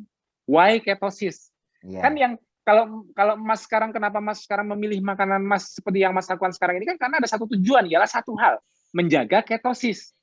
Itu toh kan? Kenapa Mas nggak masukin karbo? Karena Mas mau tetap ketosis. Kenapa Mas mau ketosis? Itu yang harus dijelaskan gitu. Mau nggak ketosis seperti saya? Apa kelebihan ketosis? Apa itu ketosis? Nah, makanya aku tanya yang gini. Setelah Mas ketosis lah, KF itu kan komunitas. Orang nggak ngerti KF, tapi kalau ketosis itu kan fisiologi. Kita gampang jelasnya. Setelah kita ketosis, apa yang bisa kita dapatkan? Satu, basic principle dari sistem biologinya ketemu. Basic principle dari sistem biologinya ketemu dengan ketosis. Ketemunya apa? Maksudnya apa? Nyambung tepat sesuai sasaran, tepat sesuai desainnya. Apa yang membuat ketosis itu desain aslinya manusia? Ya gini, kalau dari penjelasanku tadi, Mas tahu nggak kalau kita tubuh kita ini sebuah sistem biologi, berarti tangki bensin kita apa yang dibawa kemana-mana? Gula, lemak, protein. Karbo, protein, dan lemak. Kira-kira apa yang disimpan di gudang apa yang kita bawa kemana-mana sebagai manusia yang mobilitas, yang bisa bergerak kemana-mana, nomadik, kita itu bawanya apa sih? Bawa gula banyak-banyak, Bawa otot banyak-banyak, apa bawa lemak banyak-banyak? Lemak banyak-banyak. Ya kan, betul nggak? Betul nggak? Jadi semua kalau kita ngomong dari sistem biologi udah jelas. Manusia itu bensinnya apa sih? Lemak, protein, karbo, gula. Apa? Kita balikin ke basic dulu biar orang paham. Kan Mas tadi kan bingung EMC kuadrat, kita belajar cara memahamkan. Kita buat simple. Karena kan penting juga kan menjelaskan, apalagi kalau Mas kan teman sejawat. Kalau Mas kan teman sejawat, jadi Mas harus punya basic simplicity dari sistem biologi. Mas tanya teman Mas yang sama-sama sejawat. Sekarang aku tanya, kamu, ya kita jangan ngomong makanan kalau mau ngomongin KF, kita ngomongin sistem biologi. Mas ngomongnya gitu sama temannya. Kamu gudangnya apa? Anggap aja kita sistem biologi. Ngomong mesin aja, yang sistem mobil aja dikasih bensin, biar nggak bolak-balik harus isi bensin terus. Oh, cuma 1 liter, jalan sekilo isi bensin 1 liter, kan enggak kan? Yang desain manusia aja pinter. Biar nggak bolak-balik isi bensin, biar seharian bisa dipakai tanpa harus isi bensin cuma sekali, dikasih namanya tangki bensin. Itu manusia loh yang bikin mobil. Bener nggak? Kalau manusia menciptakan mobil tanpa tangki bensin, berarti kira-kira gimana? Manusia begitu mobilnya dipakai dari pagi, jam 9 pagi berhenti, atau jam 8 pagi berhenti ke pom bensin. Isi, cuma sebentar, tangkinya kecil. Habis itu jam 12, isi lagi. Jam 3 isi lagi. Jam 6 isi lagi. Nah, kira-kira mobil kayak gitu laku nggak dijual? Yang harus isi bensin 3-4 kali sehari. Laku nggak? Enggak kan? Malah kalau bisa hemat bensin. Manusia loh yang, ini otaknya manusia loh, engineer-nya itu manusia, bikin mobil supaya laku dijual, yang dikejar apa? Efisiensi. Hemat bahan bakar. Betul nggak? Siapa yang nggak mau beli mobil yang hemat bahan bakar? Ini kita ngomong di luar apa model dan sebagainya. Untuk efisiensi. Jadi yang dicari dari suatu mobil yang kita beli itu hematnya dulu nggak? Efisiensinya dulu nggak? Nah, yang kedua, walaupun efisien, tapi mobilnya kalau jalannya lemot ya sama aja nggak suka lah. Yang dicari akhirnya performa bukan? Mobil. Efisiensi, performa. Betul nggak? Performa artinya bisa jangan mana-mana tapi tetap hemat bensin. Ya kan? Makanya teknologinya dikejar terus supaya mobil itu makin irit bensin, makin performa tinggi kan, dikejar dari dunia engineering untuk mobil kan, dua itu kan. Betul. Ya, sekarang gini, engineer yang menciptakan manusia siapa? Nggak mungkin dong kalau kita cuma dibikin nggak efisien sebagai makhluk hidup. Nggak mungkin. Ya kan? Apalagi kita bikin makhluk paling mulia. Masa boros bensin? Masa harus isi bensin terus? Masa kalau nggak isi bensin performa turun? Kan konyol kan? Nah, jadi Mas coba kasih analogi seperti itu ke teman Mas Jawat. Jangan ngomongin makanan sekalipun. Jangan ngomongin makanan. Betul. Aneh nggak ya kita jadi manusia seperti ini ya? Loh, kamu makan berapa kali sehari? Aku makan 3 kali sehari. Ada snack nggak? Ada 2 kali. Berarti secara nggak langsung kamu sistem biologinya ngisi bensin terus dong. Kalau kamu makannya cuma 2 kali aja gimana? Lemes saya. Berarti kalau kamu nggak isi bensin 3 kali plus snack, kamu performa turun dong. Kalah kita sama mobil buatan manusia ya. Padahal kita manusia, sistem biologinya sempurna, diciptakan sama Allah. Ya kan? Apa yang salah ya? Mungkin kita tidak benar-benar mengenali tangki bensin kita. Baru kita ajak teman sejawatnya, kita ajak ini. Kalau menurutmu, kalau teman sejawat pasti kan udah tahu dong karbohidrat, protein, dan lemak, basic ini aja udah tahu dong. Nggak mungkin nggak tahu dong, Mas. Iya. Iya kan? Nah, Mas tanya balik kayak aku gini. Kira-kira menurut kamu, kita itu tangki bensinnya buat kemana-mana, karbohidrat, protein, dan lemak yang banyak di tubuh kita. Biar dia berpikir dulu. Kayaknya karbo deh. Kan aku makan nasi. Karbo di darah jadinya apa? Biar dia mikir dulu. Jadi gula. Oh, berarti tangki bensin kamu gula. Iya dong, kalau nggak pakai gula, gimana kita otaknya bisa mikir? Gimana kita punya energi? Oh, gulamu berapa? Gitu ya. Gulaku Terakhir ngecek, kalau sehat ya, kalau dia masih sehat, terakhir ngecek cuma 90, 80-an, 90. Saya masih sehat. Loh, habis makan, ya naiklah 120, 130. Postprandialnya 2-3 jam kemudian turun lagi jadi 80-90. Loh, kamu makan berapa itu sedikit? Enggak, saya makan sepiring nasi. Jadi gula semua, tapi begitu naik kok malah dihilangkan sama tubuh ya. Jadi buat teman sejawat Mas tuh kayak bertanya-tanya, iya ya. Terus kalau berarti bagaimanapun juga, berapa banyak pun juga kita memasukkan gula ke mulut kita, nasi, roti, mie, tepung-tepungan, pokoknya jadinya di darah gula. Yeah. Tidak stay dalam bentuk gula terus, kecuali kita sudah diabetes, betul nggak?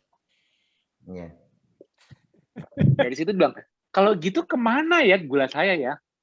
Nah, kira-kira kamu kalau makan kebanyakan dan kamu masih sehat, belum ada diabetes, kira-kira apa di tubuh kamu yang bertambah beratnya? Kan timbanganmu naik kan? Iya. Yang bertambah apanya? Lemak atau ototnya? Gituin aja. Kalau gula kan udah jelas. Gula kan udah jelas. Kalau teman sejawat kan pasti tahu kan, pasti kan sering ngecek gula darah sewaktunya orang yang sehat kan juga sering kan untuk ngecek diabetes apa enggak. Tahu dong, pasti teman sejawat kalau habis makan gula naik tapi nanti harus turun lagi kalau enggak dia diabetes kan tahu. Jadi gula udah nggak bisa diperdebatkan. Sekarang sistem penyimpanannya. Kira-kira kita nyimpen makanan, kalau gudang kita itu nyimpennya apa? Lemak apa protein? Kalau karbohidrat udah nggak mungkin. Kayaknya yang bertambah berat kamu apa? Kamu bertambah beratnya lemak apa protein? Kalau dia ngomong protein, wah kamu nge-gym ya? Enggak sih. Berarti kamu nggak mungkin lemak protein. Kalau kamu menyimpan protein, otomatis berarti kan protein disimpan dalam bentuk otot. Berarti kamu habis makan, kamu makan banyak, nggak perlu ngapa-ngapain, kamu atletik performanya meningkat, kamu lari lebih kenceng, kamu bisa ngangkat barbel lebih kuat tanpa perlu latihan. Karena makanan kamu bilang nyimpannya jadi protein kan? Nah dia diem lagi, oh enggak ya, berarti berat saya nambah apa ya? Kalau dia nanya gitu, kalau beratnya yang nambah apa? Mas samperin, nih dicubit perutnya, nih pipinya cubit, nih tangannya dicubit, nih kan tebal-tebal tuh Mas. Itu yang bertambah, itu yang melebar, itu jadi luasan area gudangmu bertambah. Itu apa di balik kulitmu? Subcutaneous fat. Namanya apa? Lemak bukan? Terus teman sejawat bilang, iya lemak. Berarti sepakatan dulu kita sepakat, salaman dulu. Makan apapun kamu, gudang manusia ialah lemak. Sepakat, salaman dulu Mas sama temennya. Ya, dari situ baru aku mau jelasin KF. Gitu. Jadi dari situ kita baru ngomong apa itu KF. Jadi jangan sampai udah KF itu apa sih? Nggak makan karbo, nggak boleh makan nasi. Diet apaan tuh? Nggak ketemu. Nah, itu. Betul. Nggak ketemu, jangan. Makanya cara pembukaannya itu selalu fisiologi, tapi berusaha sesimplicity mungkin seperti pesannya Einstein. Kita pelan-pelan ngajarin dia fisiologi, mengingatkan dia tapi dengan basic-basic. Kayak kita analogi antara kita ngobrol bersama. Ya kamu nyimpan apa? Akhirnya begitu manusia, begitu siapapun teman Mas sepakat, dibikin sepakat dulu semua teman sejawat Mas bahwa nyimpan energi itu lemak, bukan gula, bukan protein. Sepakat dulu semua. Kalau udah ketemu kesepakatan, kita lanjut ngomong KF. Nah, kalau itu udah oke, udah salaman, oke. Sekarang anggap aja kita itu mobil. Yang ngontrol, ya betul, manusia kayak mobil. Kan kita mobilitas kita tinggi. Manusia itu kan bergerak kemana-mana. Ya kan? Yang menggerakkan semua motor, kita ini, yang menggerakkan semua motor, itu begitu kita mau ngangkat piring, mau ngangkat gelas, mau berjalan dari titik A ke B, kita mau bernafas, jantung berdetak, cuma satu yang tanya. Itu kan cuman cara kerja berbagai macam organ. Kita tanya, kontrolnya di mana? Kontrol utamanya di mana? Kayak gitu terus jawab. Kira-kira dijawab sama dia apa? Pasti ngerti dong. Otak. Ya kan? Coba kalau kamu stroke yang sebelah kirinya, yang kanan kamu masih bisa digerakin nggak? Nggak kepake kan? Mau ototnya udah gede banget, yang sebelah kanan kiri stroke selesai, jatuh aja. Gitu. Oh, ini motornya, kaki juga motornya. Misalnya ini rodanya, ini kaki juga rodanya. Tapi motornya ternyata bukan di sini. Motornya di sini. Jadi coba yang ngontrol jantung berdetak apa? Kontrol jantung kan saraf simpatetik dan parasimpatetik yang bikin kontraksi, dilatasi, denyut gitu. Yang ngontrol siapa? Otak. Coba aja kamu stres kalau nggak berdetaknya cepat. Coba aja kamu relax kalau nggak detaknya santai. Iya. Ya kan, akhirnya kan ketemu semua bahwa sistem biologi ini ada satu kontrol di otak. Oh, sepakat ya. Berarti kalau mesin utamanya ialah otak yang ngontrol semua pergerakan dan semua pergerakan secara voluntary dan involuntary di tubuh kita. Voluntary artinya kita bisa sendiri, atau involuntary kita tanpa disuruh pun dia kayak jantung berdetak dan sebagainya, nggak perlu disuruh kan. Berarti pengontrolnya cuma satu, otak. Nah, kalau udah Mas bisa nyambungin sampai otak, baru kita ngomong KF. Oke, tadi sebelum salaman, kita udah salaman bahwa gudang kita lemak. Sepakat. Nah, sekarang salaman lagi nih. Mesin kita apa? Motor utama kita apa? Otak. Sepakat nggak? Sampai dia salaman dulu. Oke, salaman. Baru kita tanya. Berarti kalau mobil, mesinnya itu utamanya di depan itu pakai bensin yang tangkinya di belakang. Kalau manusia, motor utamanya otak ini pakai tangki bensinnya yang mana? Ingat nggak tadi apa? Yang ada di pipi, perut, paha kamu. Itu gudang kan? Udah sepakat tuh tadi, udah salaman. Yang kedua, motor kamu, kalau kamu manusia, berarti yang paling bekerja paling banyak dan nonstop, otak bukan? Otak bisa diistirahatin. Ya kalau jantung memang berdenyut terus, tapi kan kalau pada saat tidur kan lebih rileks dibanding saat terjaga. Nah, tapi otak kita, brainwave kita kan nggak pernah berhenti. Kalau nggak kita udah lewat kan. Berarti otak itu ialah motor yang selalu berjalan terus kan. Artinya selalu mengkonsumsi energi terus. Kira-kira sekarang pertanyaanku satu. Mesin utama kamu, motor utama kamu yang otak itu, kenal nggak sama lemaknya, tangki bensinnya? Nah, tanyain gitu Mas, nanti Didin dulu. Harusnya kenal ya? Ya harusnya. Terus kamu kenapa makan 3 kali sehari atau malah pakai snack? Ya kan lemes, lapar, nggak ada energi. Tapi perutmu kan udah sebuncit itu isinya apa?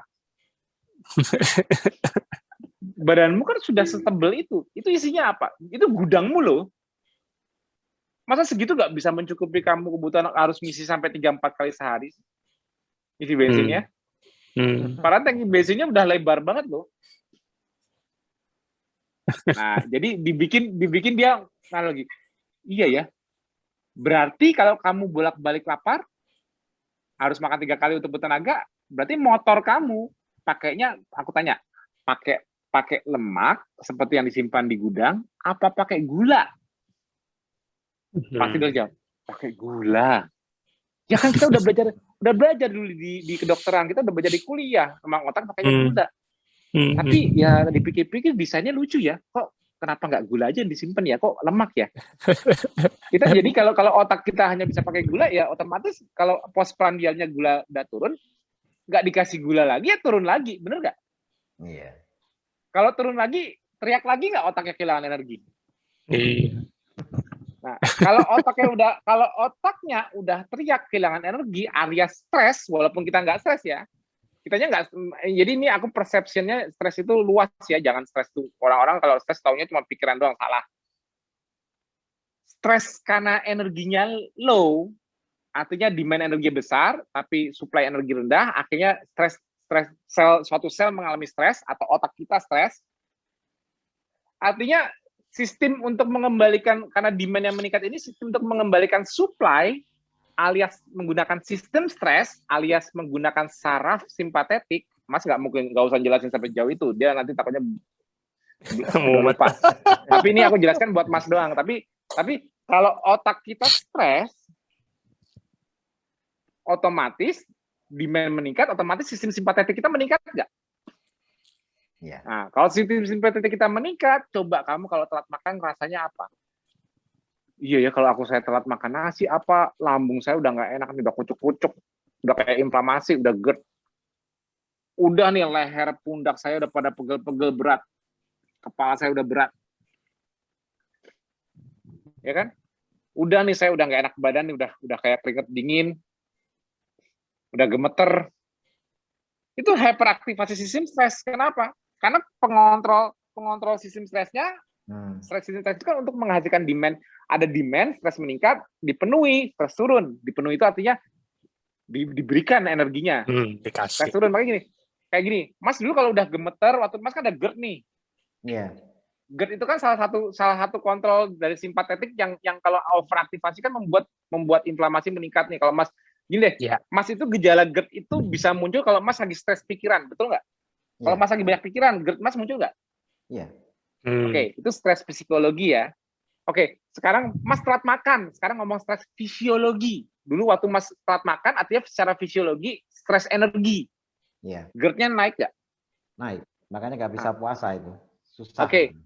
Oke, itu secara fisiologi. Kalau kekurangan energi, Mas simpatetiknya meningkat, saraf simpatetiknya GERD Mas kambuh. Nah, sekarang kalau secara psikologi, Mas ada masalah berat apa-apa, kambuh juga nggak? Iya. Nah, jadi sumber stresornya itu kan nggak harus psikologi kan, ternyata fisiologi pun saat tubuh kita mengalami kekurangan energi karena ketidakmampuan menggunakan energi dari dalam tubuh sendiri, itu juga mengaktifkan sistem stres bukan? Iya. Nah, gitu jadi sejawabnya. Oh iya ya, kalau ngomong sama neurologi mah lebih enak ya. Kalau neurolog lebih enak ngomongnya ya, tapi Mas Adi cari penyederhanaannya lagi. Terus gini, oke, udah paham ya. Berarti otak kita teriak kalau kekurangan energi. Kamu telat makan, alias telat masukin gula, kamu teriak, stresnya muncul. Nah, sekarang aku tanya balik. Setelah makan masuk karbo lagi, sumber gula, entah itu nasi, bubur, apapun, teh manis, terserah deh apapun itu, stresnya turun nggak? Turun. Betul nggak? Nih, sekarang aku ambil sampel dari Mas lagi. Mas kalau telat makan, dulu udah kecocokan, untuk nutupin gejala, Mas makan apa dulu? Atau minum apa? Ya minum yang manis-manis, karena kesukaan saya Mas yang manis. Baru GERD Mas agak mendingan. Iya. Sepakat? Kalau dulu Mas GERD-nya kambuh tapi karena banyak pikiran, karena stres psikologi, pernah ngalamin itu juga nggak? Pernah. Nah, terus gimana cara nuruninnya? Mas relaksasi, apa juga ambil makan minum yang manis-manis? Iya, biasanya ngemil sama minum manis itu. Nah, stresnya tadi psikologi agak turun nggak? Betul. GERD-nya turun nggak? Iya. Itulah kenapa manusia modern dengan adanya karbo di mana-mana sekarang mudah menurunkan stres di permukaan. Catat ya, di permukaan, catat. Akarnya nggak hilang, akar masalahnya nggak hilang, tapi di permukaan, aku zaman makan karbo begadang juga masih bisa tetap kuat, paginya tetap kuat, ya kalau nggak dimasukin gula, dijamin kelihatan nggak kuatnya. Apa yang jamin? Kamu kuat karena kamu dimasukin gula, dan gula has to go somewhere kan? Ingat, Mas ingat nggak formula ngecek GDS? Kalau gula darah waktu dia tetap tinggi, dia diabetes. Berarti kalau dia sehat, tubuh itu harus menurunkan kembali gula yang masuk dari makanan. Sepakat, Mas? Iya. Jadi gula itu kalau masuk dari makanan, nggak boleh berlebihan, has to go somewhere kan? Harus masuk kemana? Entah lo jadi energi lah, entah jadi lemak. Pokoknya maunya tubuh, gula nggak boleh tinggi aja. Sepakat kan? Iya. Nah, makanya itu dia. Manusia modern lebih suka makan karbo terus, supaya apa? Supaya kelihatannya santai, rileks. Tapi nggak memecahkan masalah, tapi justru malah membuat bom waktu. Kelihatannya dia lebih, banyak pikiran stres, lambung kambuh, minum teh manis, makan manis, nasi, roti, mie, dan sebagainya. Aduh, enak lagi. Aduh, telat makan nasi, roti, mie, teh manis, enak lagi. Semua yang diaktifkan oleh sistem stres karena suatu demand energi, sekarang sangat mudah ditutupi dengan makanan. Yaitu karbo. Tapi bukan akarnya. Bukan sistem stresnya yang overdrive-nya itu yang diturunkan. Kalau di KF aku ngajarnya gimana? Justru harus relaksasi, harus tidur. Akarnya diperbaiki. Kamu makan sebanyak apapun nggak bisa ditutupin kalau kamu tidurnya kurang. ya kan harus relaksasi sumber masalahnya. Jadi kalau di KF itu justru kita malah fokus akarnya. Jadi gini, akarnya itu misalnya menimbulkan gejala. Gejalanya itu harus beres dengan membereskan akarnya. Jadi bukan suatu akar masalah yang ditutupin terus tahu-tahu udah jadi chronic disease kayak contohnya Mas. Mas tadinya seimbang semua. Mas nggak punya diabetes. Mas sekarang jadi diabetes, punya masalah sebanyak itu. Kira-kira karena Mas membereskan akar masalah gaya hidup Mas, apa Mas menutupi terus dengan makanan sampai Mas diabetes? Menutupi terus selama ini. Ya kan? Jadi makanya aku nggak mau dibandingin sama orang yang punya karbo. Oh, kalau zaman karbo dulu saya enak, saya bisa apa? Makan kalau apa aja. di KF ini kayaknya rentan stres deh. Rentan stres berlebihan dikit saya berasa. Kurang tidur dikit yang menyebabkan stres saya dikit saya berasa. Ada loh yang ngeluh kayak gitu di Japrian. Nih aku tunjukin. Ini aku tunjukin ya. Oke deh. Kalau mau hilang cepat coba masukin gula. Hilang kan stresnya? Oke. Ujungnya nanti kayak Mas Insan. Mas Insan akhirnya tidak bisa menutupi stresnya lagi. Buktinya apa? Walaupun tetap makan terus, tensinya rendah apa tinggi? Tinggi. Kalau tensi tinggi, itu ciri-ciri sistem stresnya hyperaktif apa enggak? Hiperaktif. Jelas kan? Iya. Walaupun makan terus, Mas juga walaupun tensi tinggi, Mas juga sering mengalami jantung berdebar nggak? Takikardia atau aritmetis suka mengalami juga nggak? Wah itu sering sekali itu. Sering kan? Nah, iya. Mas sudah makan karbo, awal-awal dulunya Mas untuk menutupi itu dengan makan karbo, terasa fine. Tapi karena Mas akhirnya selalu nggak pernah menyelesaikan akar masalah, tapi menutupi terus, masih bisa ketutupan nggak gangguan jantungnya? Masih bisa ketutupan nggak tensinya? Awal-awal sih ketutup. Nggak terkompensasi. Itu yang aku bilang akar masalah modern ialah apa? Kalau di KF, diingatkan sebelum menumpuk. Itu kalau makan karbohidrat, alarmnya dimatiin, tahu-tahu duar. Artinya hiperglikemia, tinggi gula darah, nggak kerasa. Sampai 400, ketahuannya mungkin dalam kondisi santai. Tensi 200, ya cuma pegel-pegel dikit. Ya serem itu. Ya, tapi tahu-tahu dar. Betul nggak Mas? Karena Mas sudah menjadi desensitifikasi, diturunkan sensitivitasnya karena Mas selalu menutupi terus. Iya. Kalau setelah KF, justru Mas, justru kan gini, makanya bilang, kalau aku bikin mobil, kira-kira kalau olinya kurang, alarmnya nyala nggak? Nyala dong. Nyala dong, kedip-kedip dong. Kalau mesinnya overheat, misalnya gini, oh, nih aku ngegas terus nih mobilnya, akhirnya panasnya naik. Nyala nggak? Kelihatan nggak panasnya? Iya. Ya, itu dia makanya aku bilang, akan banyakin lagi bensinnya, biar turun lagi, banyak lagi radiatornya. Padahal yang benar harusnya alarmnya itu matiin Mas. alarmnya. Itu sugar and flour. Itu yang aku SFH tanggal 6 itu ngomongnya itu. Resep zaman modern untuk menutupi stres berlebihan itu, Bu, sugar and flour. Apa aja yang sugary, apa aja yang sugar dan starchy food yang pati-patian, itu yang menutupi alarm. Itu yang membuat enak. Aduh, tadinya tegang, enak. Tadinya GERD, turun. Jadi jangan kita merasa, oh berarti kita butuh karbo dong. Ini buktinya dengan makan karbo, gejalanya hilang. Salah. Salah nggak, Mas? Iya. Samanya kayak gini, Mas, aku udah punya diabetes nih, tapi kalau aku nggak makan nasi, aku pusing. Berarti nasi lebih baik dong buat aku. Kenapa? Karena aku udah makan nasi, getiku hilang, pusingku hilang. Jadi yang benar aku makan nasi. Begitukah jawabannya?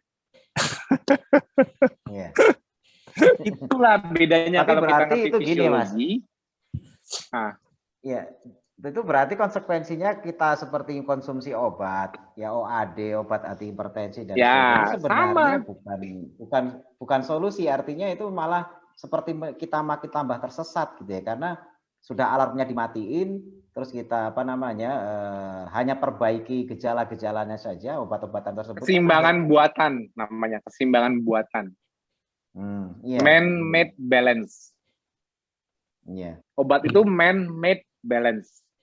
Penyimbangan homeostasis buatan manusia. Dan kelihatannya medis kan masih seperti itu saat ini. Aku nggak mau ngejudge. Kalau Mas dokter yang ngomong, fine. Tapi aku bukan dokter, nanti aku dibully dokter lain lagi. Nggak mau. Tapi ya kalau bisa sadar, ya alhamdulillah. Tapi bener nggak kalau setelah menjalankan KF, konsep yang dipelajari selama di dunia kedokteran, akhirnya kan harusnya kan memang kita menyembuhkan akarnya, bukan menyembuhkan orang supaya sehat, tapi sehatnya sehat permukaan, kan bukan itu. Kayak Mas tadi sempat cerita, katanya kalau udah ini udah kayak takdir, udah diabetes udah pasti gini. Gitu. Kok konsepnya malah dibuat jadi takdir sih? Artinya kan kayak sama sekali udah ini udah fatal, udah nggak bisa ngubah, nggak bisa kembali normal gula kamu. Udah nggak bisa normal kolesterol kamu harus seumur hidup minum obat kolesterol, seumur hidup minum obat tensi, seumur hidup minum obat gula. Malah jadi aneh nggak kalau kayak gitu, Mas? Ya selama ini emang seperti itu kayak yang terjadi, pasien itu seperti di gitu. Oh, seperti itu. Gitulah Mas. Ya kan bukan aku yang ngomong kan bukan aku yang ngomong kan dokter loh, bukan aku. Aku sih memang seperti saya ngelihat konsep-konsep di KF dan juga di luar KF itu saya ngelihatnya seperti operating system yang berbeda. Di KF itu taruhlah misalnya kayak Android gitu, yang satunya seperti Windows, yang ketika memahami yang satu itu tidak bisa dicampur dengan yang satunya, sehingga konsep itu kayak ya ini konsep apa dulu ini kayak gini di KF begini, tapi kalau yang di karbo begini. Jadi seperti operating system yang berbeda gitu. Yang instalannya itu hanya cocok ya padahal sebenarnya kalau diterangkan secara runut ini bukan operating system yang berbeda, hanya kita aja nggak nemu gitu. Iya, benang merahnya itu betul. tadi. Jadi gini Mas. Sebetulnya gini. Yang disebut operating system itu aku simpelkan seperti ini. Intinya ialah seimbang.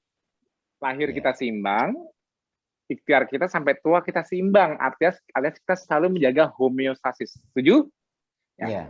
KF dalam usaha menjaga, anggapnya keseimbangan ya, anggapnya keseimbangan. Kalau keseimbangannya bergeser, muncul gejala, usaha KF ialah mengembalikan keseimbangan. Di luar sana, kalau keseimbangannya bergeser, ditambahkan sesuatu atau ditutupi sesuatu supaya seimbang. Bedanya itu. Bedanya operating system gitu. KF berusaha mengembalikan keseimbangan yang dulu sudah ada tapi terganggu. Dikembalikan lagi. Kalau di luar sana, keseimbangan terganggu, ditambahkan sesuatu atau apapun itu yang harus dilakukan terus supaya kelihatan seimbang. Lebih simpel nggak? Katanya simplicity is genius. Kalau simplicity is genius, kita harus cari basic akarnya apa sih yang terganggu. Orang sakit hipertensi, homeostasisnya nggak yang terganggu. Orang sakit jantung, homeostasisnya nggak yang terganggu. Kan keseimbangan jantung kan harusnya nggak secepat itu berdetaknya. Keseimbangan harus tensinya nggak setinggi itu tekanannya. Karena ujung-ujungnya terjadi pada berbagai chronic disease, termasuk gula darah tinggi, kan harusnya keseimbangan gula darah nggak segitu. Itu kan cuma semua gangguan keseimbangan doang. Pertanyaannya sekarang ialah KF mengembalikan keseimbangannya dari sistemnya langsung. Membuat sistemnya menemukan kembali keseimbangannya. Kalau intervensi luar menutupi ketidakseimbangannya menjadi seimbang nggak? Betul nggak? Iya. Itu bedanya. Jadi cara jelasinnya Mas ke Mas Jawad kayak gitu. Kita mengembalikan dari basic, bukan menambahkan sesuatu supaya kita tetap kelihatan seimbang. Nah, Mas cara jelasnya seperti itu. Nih, sebelum waktunya habis, aku juga mau nambahin. Jadi begitu Mas teman sejawat Mas tadi udah sepakat bahwa otak itu motornya utama, lemak itu ialah gudangnya utama, dan akhirnya dia paham bahwa betul juga ya, gula darah sewaktu saya juga udah turun lagi, kan saya nggak diabetes, berarti memang tubuh saya nggak mau nyimpen gula, berarti otak bisa mengakses lemak. Kenapa? Sekarang tanya ke diri kamu sendiri, kenapa otak kita diajarkan dari dulu kuliah cuma bisa pakai gula? Kalau otak kita diajarin cuma bisa pakai gula, manusia sejak ada di bumi konyol dengan teori ini. Berarti di alam liar Karena bumi ini kan dulunya bukan modern dari awal kan. Dulunya liar nggak mas alamnya? Kalau desain otak manusia itu harus pakai gula, di alam ini harus ada pohon gula, pohon teh manis, dan itu harus di mana-mana setiap saat. Kenapa? Kan konsepnya gula itu kan harus diisinya kan lebih sering, karena nggak bisa lama-lama. Jadi gini, manusia itu nggak boleh tinggal di hutan yang pohon gulanya itu jauh-jauh jaraknya. Kan nggak ada mobil, harus jalan. Pagi, depan rumahnya harus ada pohon gula. Anggapnya pohon gula ya, makan hap. Udah dapat gula nih, tapi gula darah waktunya 2-3 jam kemudian turun kan? Berarti selama dia mobilitas, berjalan lagi, dia nggak boleh harus ketemu lagi dalam 4-5 jam kemudian dia harus ketemu lagi pohon gula. Mungkin nggak ada kayak gitu mas, konsep alam liar di bumi. Nah, makanya kan agak konyol kalau dibilang motor utama kita dari basic kuliah diajarinya hanya pakai gula. Sedangkan fisiologi ketosis dipelajarinya hanya dalam standar kasus ketosidosis saja. Kan konyol. Tapi nggak pernah ada yang menanyakan hal ini kan. Jujur, para mahasiswa ada yang pernah bertanya-tanya nggak? Kok konyol ya sistem secara anatomi manusia yang disimpan energinya lemak. Motor utamanya juga udah jelas. Otak. Tapi kok otak kita diajarin dari dulu kok pakainya gula. Dan memang jelas otak tidak bisa pakai lemak. Ada yang salah nggak dari sistem pengajarannya kayak gini kalau gini? Kita jadi kayak blind nggak? Ada yang kayak masa kalau aku karena nggak diajarin dosen ya, aku belajar sendiri. Aku itu ketemu loh, nemuin sendiri. Kok ada yang salah sih dari sistem ini? Kan kita kan mas membahaskan sistem. Mas merasa ada yang salah nggak? Something wrong nggak ya? Kok konyol otak sumber motor utamanya lemak energinya, tapi otak nggak bisa pakai lemak. Mas ini nggak? Kalau udah dengar aku cerita kayak gitu. Ini kan kesalahan postulatnya benar tapi kesimpulannya yang salah gitu. Iya, jadi kayak basic fundamental fisiologi manusia nggak ada yang mempertanyakan di kuliah-kuliah. Fundamental fisiologi manusia di mana lemak itu gudang energi, di mana otak itu motornya, fundamentalnya nggak ketemu. Kenapa? Otak nggak bisa pakai lemak. Otak harus pakai gula. Lemak nggak bisa menyeberang ke otak. Itu kan basic-basic fisiologi yang fundamentalnya udah jelas, tapi nggak ada yang melihat gambar besarnya, the big picture-nya. Tapi kalau desainnya kayak gini, konyol dong ya. Kalau kita yang merancang mesinnya, kalau kita merancang mobilnya, konyol. Sedangkan nggak mungkin. Nah, begitu ketemu pelajaran ketosis, ketemu di diabetes tipe 1 yang ketoasidosis. Padahal itu missing link-nya. Oh, tapi ternyata ketosis itu ialah cara manusia bisa kena lemaknya kembali. Iya. Kalau lemak tidak bisa menyeberang ke otak, tapi lemak bisa diputar dulu di liver menjadi keton, baru nyeberang ke otak, akhirnya otak kena lemak nggak? Iya. Nah, kalau udah kayak gitu, fisiologi ketosis, di mana insulinnya tidak tinggi lagi, tidak makan karbo sehingga karena tidak makan karbo sehingga menyebabkan lemak bisa dikenali oleh otak, itu baru normalnya sistem ini nggak? Ya sekarang udah baru jelas. Lemak di badan kita jadi kelihatan, jadi mulai jelas nggak benang merahnya fisiologi manusia.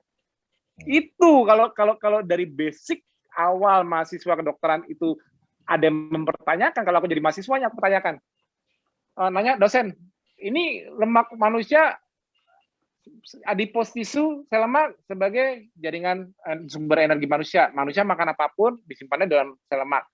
Penggerak utama manusia, kontrolnya semua dari otak dengan sistem melalui hormonal, menyeberang hormonal lewat pituitari yang memerintahkan kortisol dan sebagainya. Jadi menyeberangkan dengan sistem dari pituitari gland itu kan hipotalamus dan pituitari itu kan untuk kontrol ke berbagai organ lain menghasilkan hormon. Berarti kan secara hormonal, secara kimia. Juga secara saraf, otak mengontrol semuanya. Ini yang utama. Tapi kok di pelajaran kita dari beberapa semester ini kok kita taunya otak cuma dikasih gula ya, sedangkan lemak cara menyimpan itu ya. Kalau aku jadi mahasiswanya aku pertanyakan itu, aku bikin dosen yang mikir. Masa kalau jantung bisa pakai lemak nggak? Bisa. Otak bisa pakai lemak nggak? Bisa. Noh, yang lain boleh pakai lemak, boleh pakai tangki bensin. Kok otak nggak boleh? Ya memang gitu di textbook. Nanti kan dosennya ngomong kayak gitu. Ya nggak bisa dong. Nggak ada yang salah.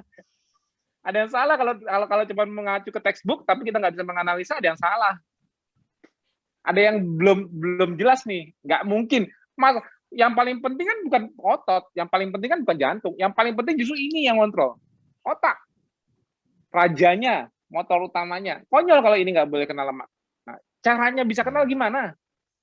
Nanti itu dosen bengong, dosen fisiologinya. Iya ya, gimana ya cara lemak bisa menyebar otak? Tapi kan di otak ada blood-brain barrier. Lemak kemana-mana harus pakai protein, contohnya lipoprotein, contohnya LDL, HDL, albumin. Dan kalau udah karena terlalu kompleks, nggak bisa nyebrang ke otak. Terus gimana ya cara otak bisa kena lemak? Coba deh buka bagian ketosis. Ngomong sama temannya. Mas ngomong sama temannya tadi yang udah mulai tercerahkan, bagian ketosis tuh. Lemak dirubah ke liver menjadi keton. Bahannya sama, cuma dirubah strukturnya doang. Terus akhirnya lari ke otak. Nah, terus tarik lagi pakai spidol. Lihat ya. Spidol dari lemak di badan, ada pipi perut paha, adipositu, pakai spidol liver, garisnya ke otak. Nah, kalau udah terhubung seperti ini, otak kenal lemak nggak? Kenal. Fisiologi ini disebut apa? Ketosis. Ketosis. Nggak ada. Saya nggak ngomong diet keto loh. Saya nggak ngomong diet keto. Saya nggak ngomong diet-dietan. Saya ngomong fisiologi ketosis. Berarti fisiologi ketosis ini lebih make sense nggak bagi sistem biologi manusia? Masuk akal nggak? Lebih masuk akal nggak? Nggak tergantung, nggak lebih efisien nggak kalau udah kenal gudangnya? Udah kenal pipi, perut, paha, lebih efisien nggak? Apa harus berhenti isi bensin terus?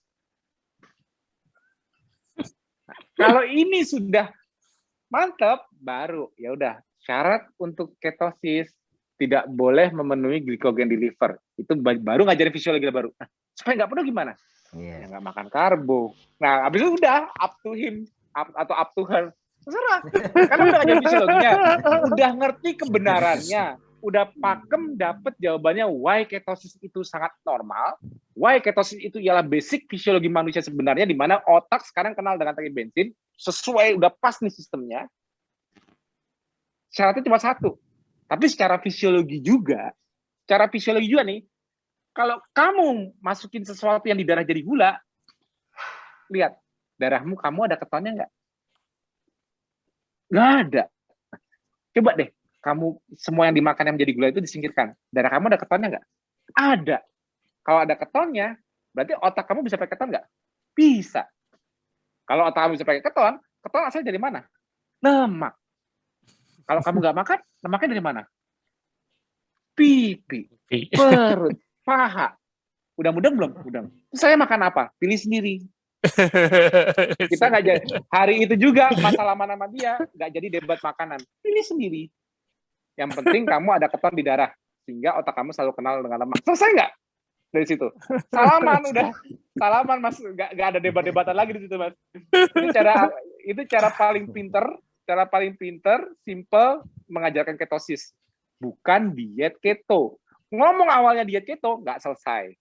Gila tuh ekstrim banget tuh diet, ekstrim banget.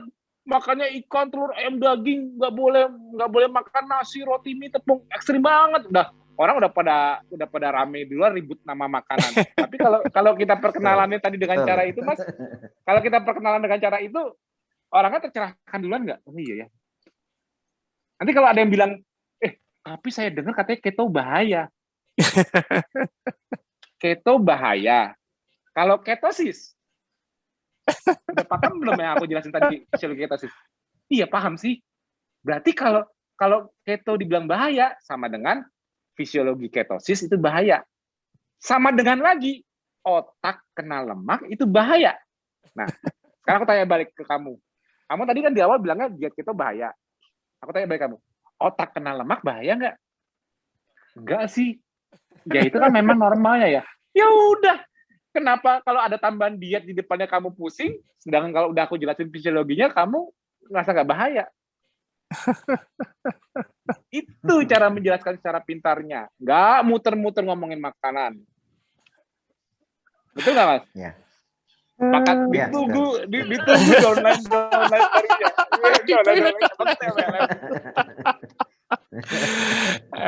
MLM amal ini, MLM amal lifestyle. Siap-siap dapat kapal pesiar. Mas Insan, kita pas di jam malam ya. Ada closing statement, monggo Mas, silakan. Ya, mungkin sekedar berbagi inspirasi saja bahwasanya memang untuk bagi yang awal ya, kalau yang sudah lama menjalani yang mungkin kadang-kadang tergoda itu wajar. Saya sendiri juga menjalani juga belum lama, 4 bulan aja godaan juga masih banyak. Tapi kalau mengingat bahwasanya semua hal ini kan kita bagaimana bisa mengejar manfaat, dan tentu saja keberadaan kita untuk terus memberikan manfaat kepada lingkungan kita, keluarga kita, ya, dengan kualitas hidup yang lebih baik, ini tentu saja harus kita benar-benar usahakan dan menjadi motivasi kita untuk bagaimana menjaga amanah sehat ini. Karena kalau tidak begitu, kita terseret lagi ke gaya hidup yang akhirnya justru merugikan kita, yang efeknya mungkin kita nggak nyadar bahwasanya ada orang-orang di sekitar kita yang kita sayangi, entah istri, entah anak, entah bapak kita, atau mungkin saudara kita yang keberadaan kita itu sangat berarti buat mereka gitu. Jadi makanya amanah kesehatan ini perlu kita jaga. Salah satunya dengan ketofastosis yang tadi sudah dijelaskan lagi dengan lebih simpel, dan tentu saja mudah-mudahan bisa diterima oleh teman-teman yang barangkali saat ini masih mau mencoba atau masih belum mengenal, dan kalau yang sudah mengenal mungkin jadi lebih jelas dan lebih bisa menyimpulkan apa-apa yang selama ini masih dianggap rumit. Barangkali itu aja. Amin. Saya. Oke, thank you Mas Insan. Aku nangkep sih dari closing statement-nya Mas Insan lewat penjelasan simpel Mas Tio, ini bakal langsung diterapin nih. Karena sesuatu aja dokter, tidak ada dokter yang menginginkan pasiennya tidak sembuh. Pasti pasiennya segera sembuh, bisa lepas obat. Dokter juga stres kalau pasiennya makin lama dosisnya makin naik, tambah bingung. Ini yang salah yang apa? Ini ya kan kok nggak sembuh-sembuh, yang ada dosis malah naik. Oke, thank you Mas Insan ya. Sama-sama. Mas Tio, kita masih ada Sabtu lagi TFH. Moga-moga nanti narasumber akan juga semakin inspiratif. Dan teman-teman, nantikan TFH kita di edisi hari Sabtu, masih ada lagi. Jadi teman-teman selalu nantikan narasumber-narasumber nakes yang terus menginspirasi lewat menerapkan KFLS dalam kehidupannya, dalam lifestyle-nya mereka. Oke, selamat malam, sampai jumpa. Makasih.